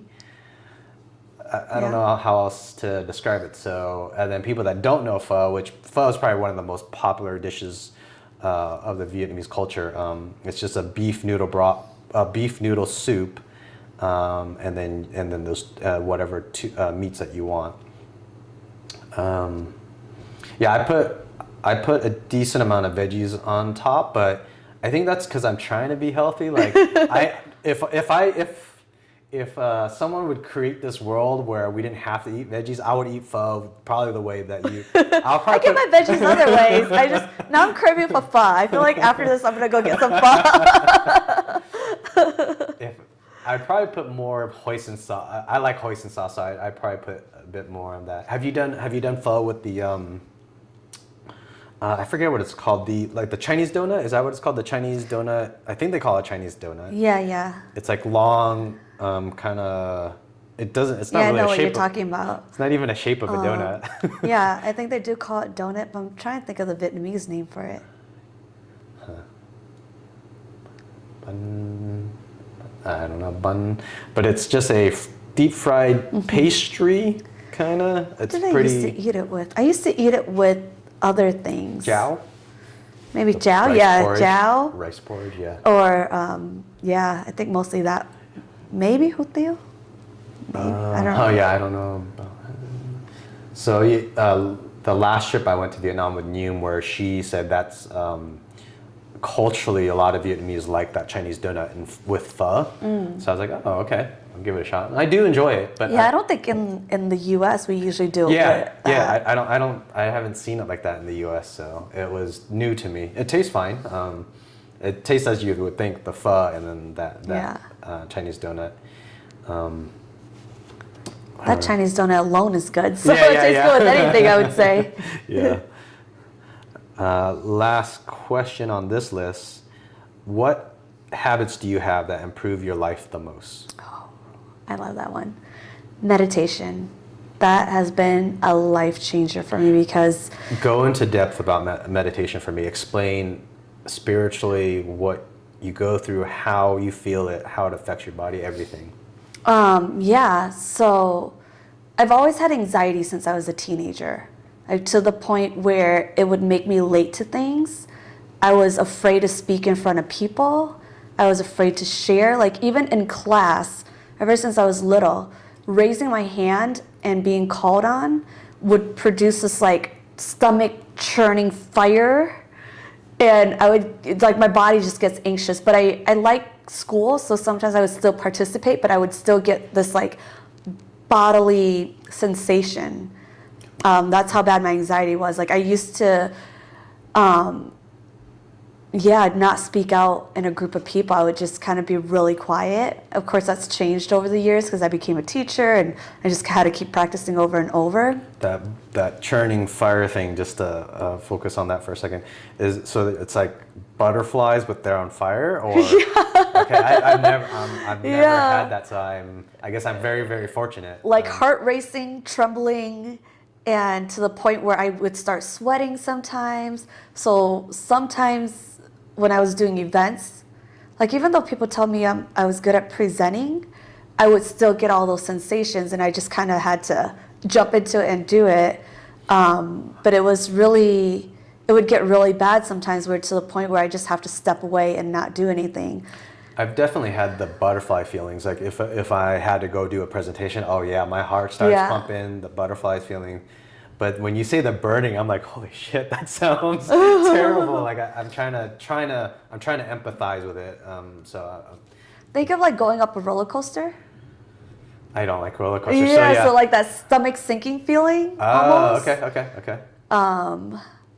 But the drop isn't quite as heavy. I mean, it just kind of stays there at that rising moment. Okay. Because it's, our body going into fight or flight mode. Okay. So yeah, I've always had that since I was younger, and there's times where I'm okay, and then other times when it just would get really bad. But I found meditation, I would say about 4 years ago, almost by accident. Like one of my good friends went on this meditation retreat with her boyfriend over New Year's, from Christmas to New Year's, and she was telling me that she was going to be gone for 10 days.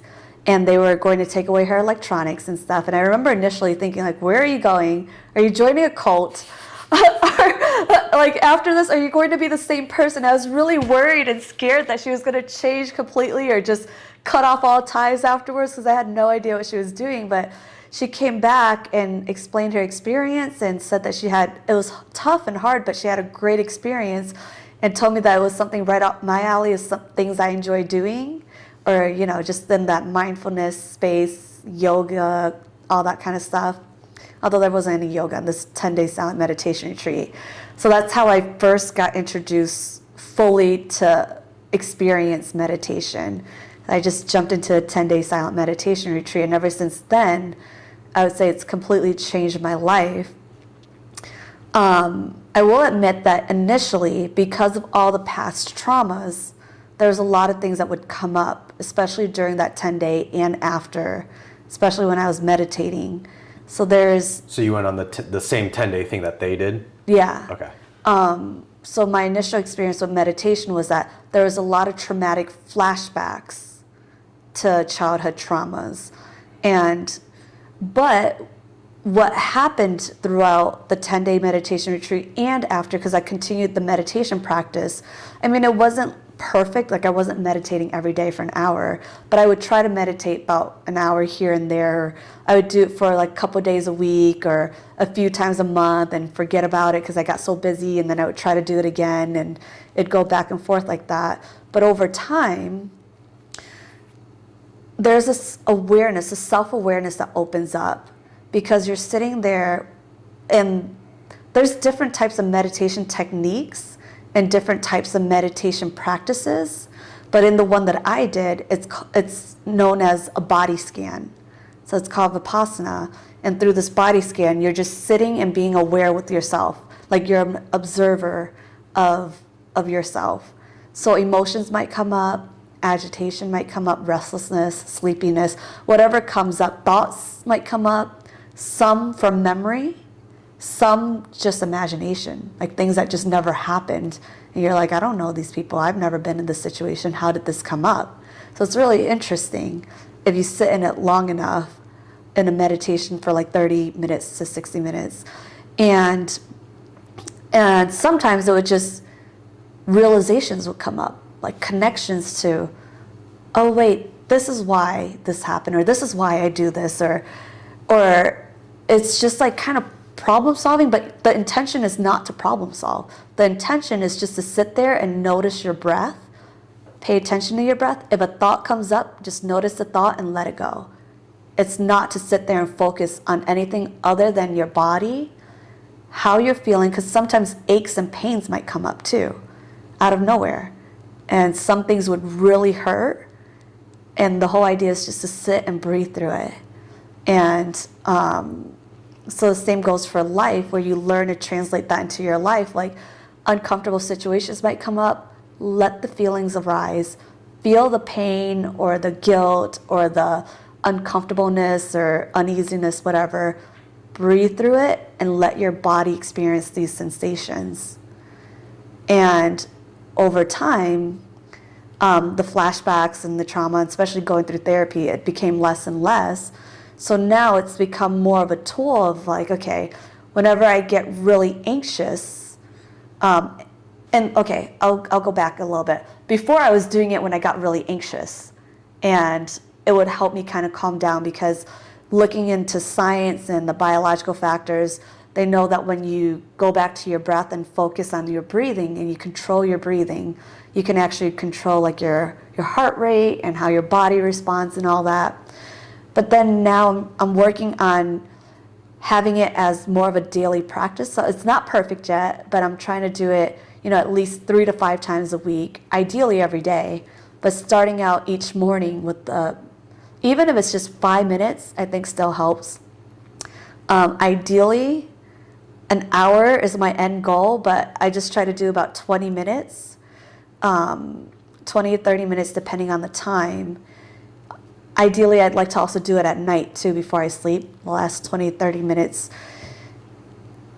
And what it does to my day when I wake up, if I start out with a meditation, the rest of my day there's mental clarity, there's less anxiety, I can just think of things, and there's just less mental fogginess, less irritation. And especially when I was in that 10-day meditation retreat, and over time, there's just something that happens, and it's hard to explain because you have to experience it, because it's like me trying to explain, what does happy feel like? What does sad feel like? It's an emotion, right? It's what you feel inside. But there's more empathy and compassion for others. There's more understanding. It's just something that happens inside, biologically or mentally, emotionally, that helps to connect all these things together. And because we understand ourselves better, we learn to understand others better. When we can understand our own behaviors and reactions, why we do things, where our thoughts come from, the better we're able to understand and be compassionate to others. If there's someone that's just starting out on it, when you mentioned thinking about just your breathing, closing thoughts out, if someone were to be brand new to it and just give it a shot, is going to a 10-day retreat something to start out with, or is that more advanced, or should they just look into books, should they go online, or how would you suggest someone to get started? I think it just really depends on the person. I would say I use Insight Timer, the app, and that's a great app to start. It's a free app, and there's guided meditations in there, or there's just timers. So if you just want to sit there quietly, you could do that. You could start out with just 5 minutes, 10 minutes, or it kind of goes up the chain in time length. So yeah, I would just say starting out with just sitting with our breath. But there's also moving meditation too. So like yoga is considered a moving meditation. If you're walking, if you're biking, like mountain biking or just regular biking, meditation has been repackaged in the Western world as mindfulness. And it's just being aware and being present in the moment. So you could have mindful eating. You could have mindful, like when we're sitting here in this discussion right now, are our thoughts going to, what we used to do, and thinking about the future and thinking about work or thinking about other things? Or are we actually present in this moment and being aware of our sensations, like using our 5 senses to really be engaged in this moment is what I would say meditation and mindfulness kind of encompasses, where we're not judging.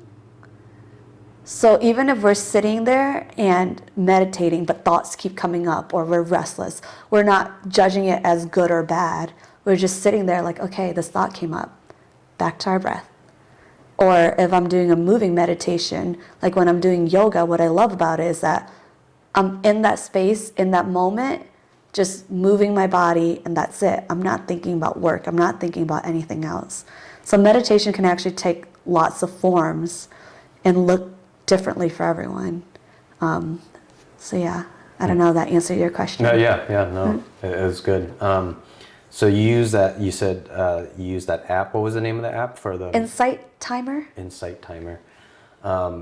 In your have you looked at multiple meditation books and whatnot? Is it usually the same general message to be aware of yourself at that moment, as in breathing and whatnot? Is that what most meditation books kind of get at, or? It's a little bit different because there might be guided meditation where you actually are listening to someone guide you through visualizing a space or something that you're doing. There might be the Vipassana meditation, the body scan, where you're paying attention to your body and your breath. There might be the moving meditation, which is all these other different forms I just talked about. And I think my knowledge is just limited to those three right now, but from what I understand and know, there's a lot of different types of meditations. Like, I think there's transcendental meditation or other forms where there's a different framework, but I don't know the details of it. But they all have their different purposes and serve their different benefits. It's just, which one resonates with the person more. Like, I love the body scan one, but I have friends who are like, you know what, I don't enjoy that. I'd rather do guided meditation. There's two podcast people, Sam Harris and Joe Rogan, where they mention meditation and psychedelics. They say psychedelics is like a super fast way to get to what, if it took someone maybe a lot of years to meditate, and they get this this feeling of potentially an outer body experience, where psychedelics can shoot you there within 15 minutes. Do you know of that, or have you heard of it, or what do you think about that? I did watch a documentary on it where they kind of talked about the chemicals that's released in the brains when we have extensive meditation practice, and the chemicals that are released on psychedelics. I mean, I don't know if I'm experienced, but it sounds interesting in that sense, that because when the chemicals are released in our bodies, we feel a certain way from it, and if the two chemicals are similar enough to where it produces those same, like, similar sensations or emotions or whatever it is, it sounds like it could be possible. So yeah, if someone says that they don't think meditation would help them, what would you say to them, for them to just try it anyways, or? I think it's just with anything that in life, the person has to want it, and has to, they just have to want it, to want to do it. So the way that I think of it, it's like working out. You don't go to the gym one day and say, the gym sucked, I'm never doing it again, it didn't work. Or are you going to stop because it hurt the first day? Because guaranteed you're going to be sore for a while if you haven't gone to the gym in a while. And I see meditation as exercise for the mind, and it's the same way, where it might be painful at times, it might not be as great, but eventually in the long run, typically it is good. But say, for example, if someone had an injury, like a knee problem, well, going in and lifting weights and doing all these things isn't going to be good for their knee, so they have to be careful, in the same sense that if there's a lot of trauma or other instances that might impact someone sitting in meditation for a long time, because if these thoughts come up and they don't have the tools to either work through it, or there might be additional therapy needed, or whatever it is, it's the same sense. So it's a different concept. I mean, it's the same concept, just in a different context, in that this is for our mind. So, it's like, would you tell someone that the gym isn't good for you? Well, it's like, depending on, the person and where you're at and what you're able to do and how much you can do and all that. For meditation for you, do you find doing a 5-minute segment or a 30-minute segment, and how does it affect you, and what do you feel in those differences?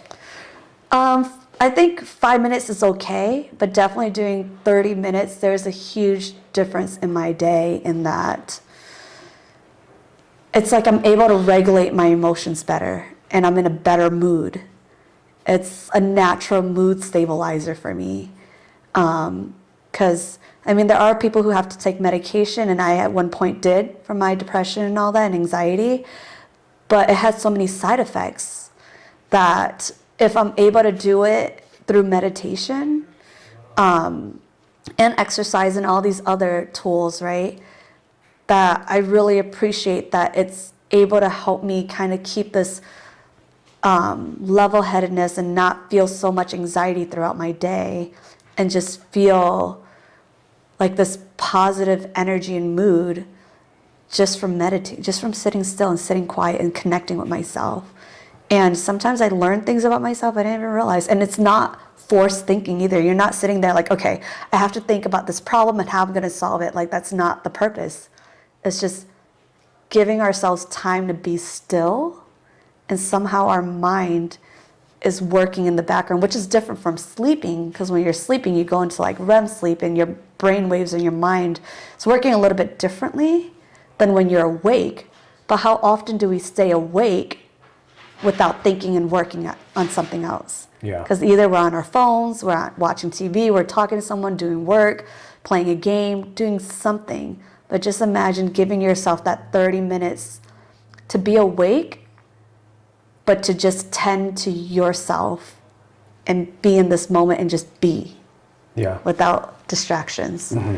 It's just, I can't even fully explain it. I feel like it's something that people just have to experience. And then from the 30 minutes to the 60 minutes is going to be even much more better than 30 minutes. That's interesting. I want to try that. When you say you can't, it's hard to explain. Yeah. I'm trying to find it's a like way someone to... asking, what is love? What does love feel like? And we could do all these things to explain how it's observed, what it looks like, but to feel it and experience it is so different than reading about it. Same thing with teaching someone how to ride a bike.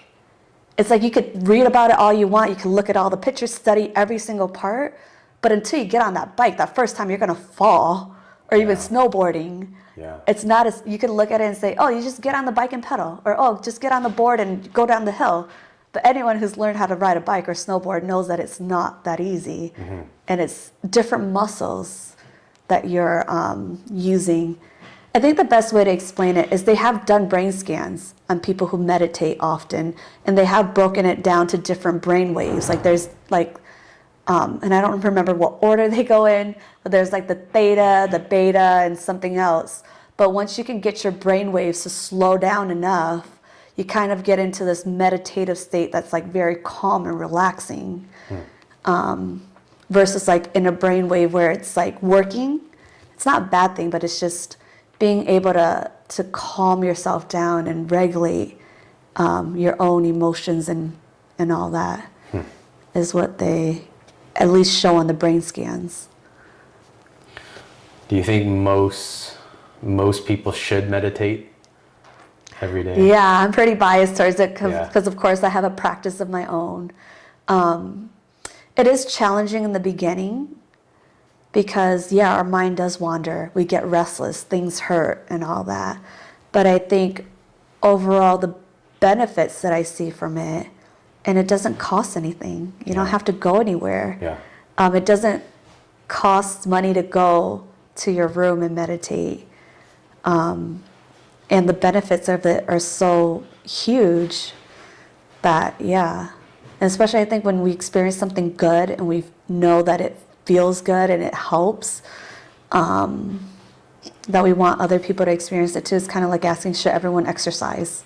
We know it's a good thing, but it's hard to do.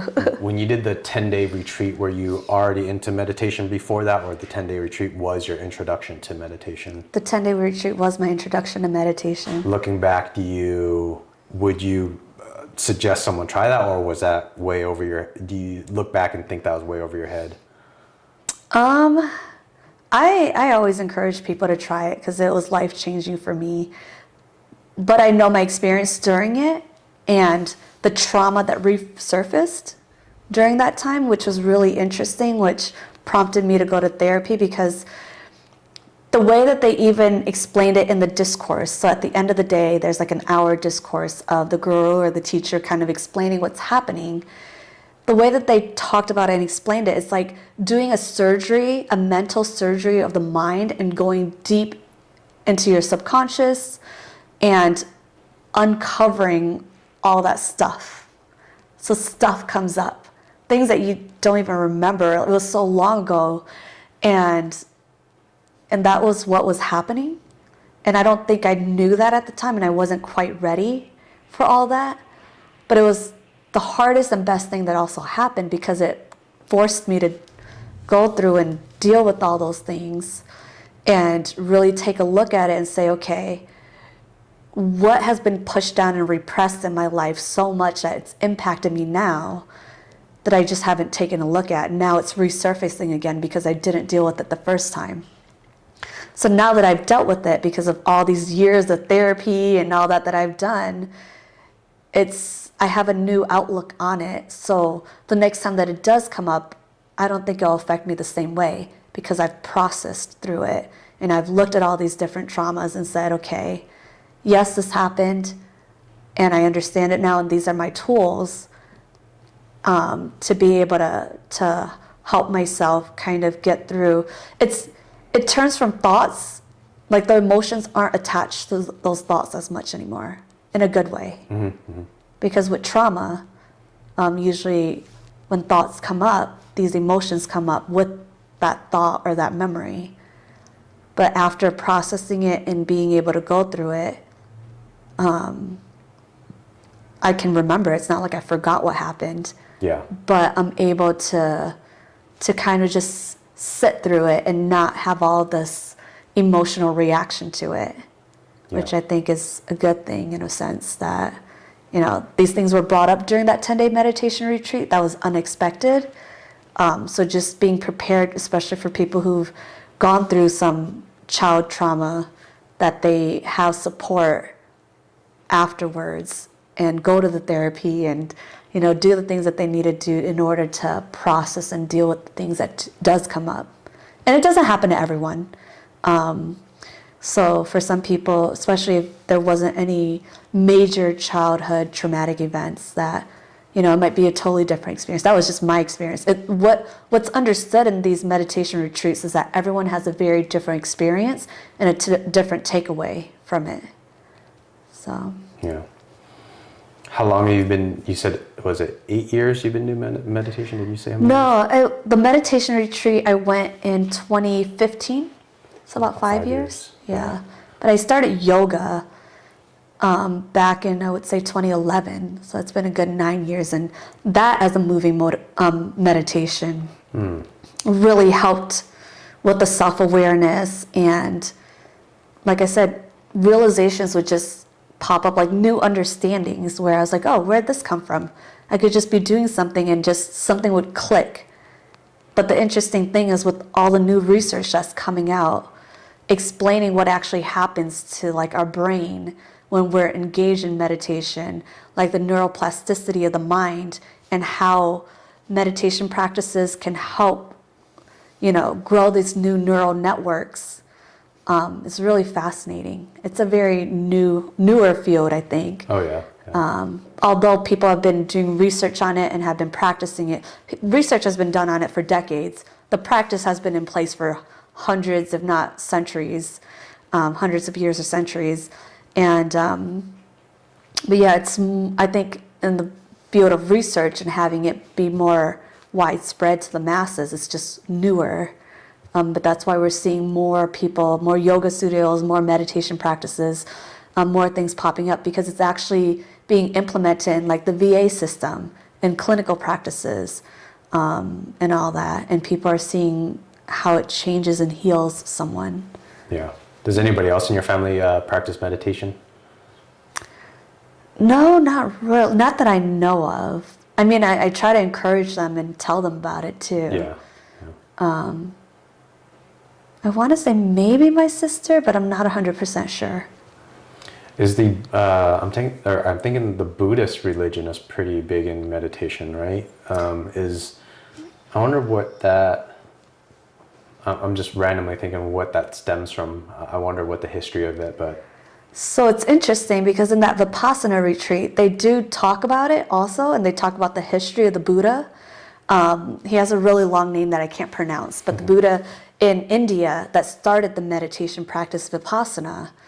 So the story that was told by that retreat is that there's this man who's a prince, and he, lives this cushy lifestyle, amazing world, and he goes out into the town and witnesses all the suffering of the people and recognizes that there's a lot of suffering out there, and how do you end suffering? And so eventually he leaves his, castle or whatever he was in, goes out to the mountains to kind of explore, to find out what is the antidote to suffering, and finds himself in these meditation spaces, like meditating under a tree and all that, and finding out that not attaching ourselves to things there's like a few principles in the Buddhist philosophy. So it does stem from Buddhism in the sense that there's, and a Buddha, it's actually a very general term and could apply to a lot of different people, kind of like Dalai Lama. And because it worked for him, he went back and taught it to people who were close to him. And they found that that was somehow alleviated their suffering, this meditation practice. And from there it grew. So then other people would come to him, and he was teaching it to like dozens of people, and then hundreds of people, and then thousands of people that would just come to him because they would hear from other people or see the changes in them. So it does have some kind of Buddhist background, but then people don't see Buddhism as a religion. It's more of a philosophy or way of living. Yeah. And even today, like, you don't have to believe in the history or the story of it or how it started. You don't have to practice all the other principles.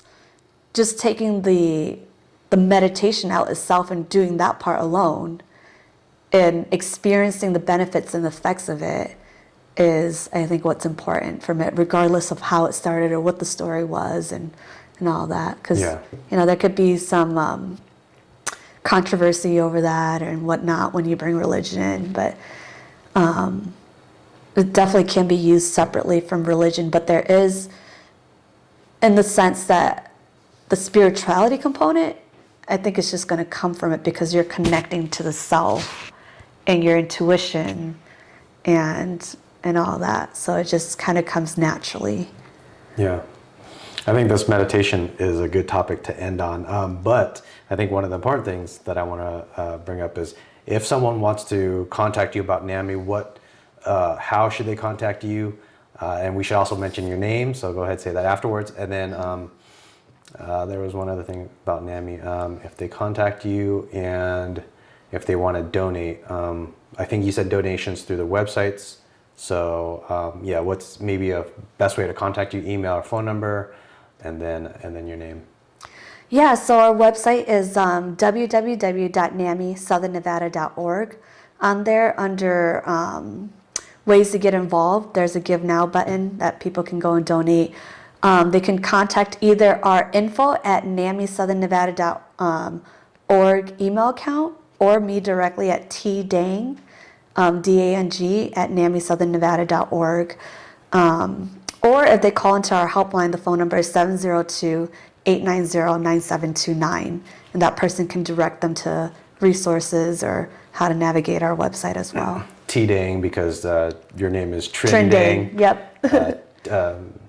Tdang, no spaces, or not spaces, dots or anything, underscores? Nope. Okay. Yeah. All right. I guess we'll call this the end. Thank you for stopping by. Cheers. Thanks for having me. Oh, you're welcome.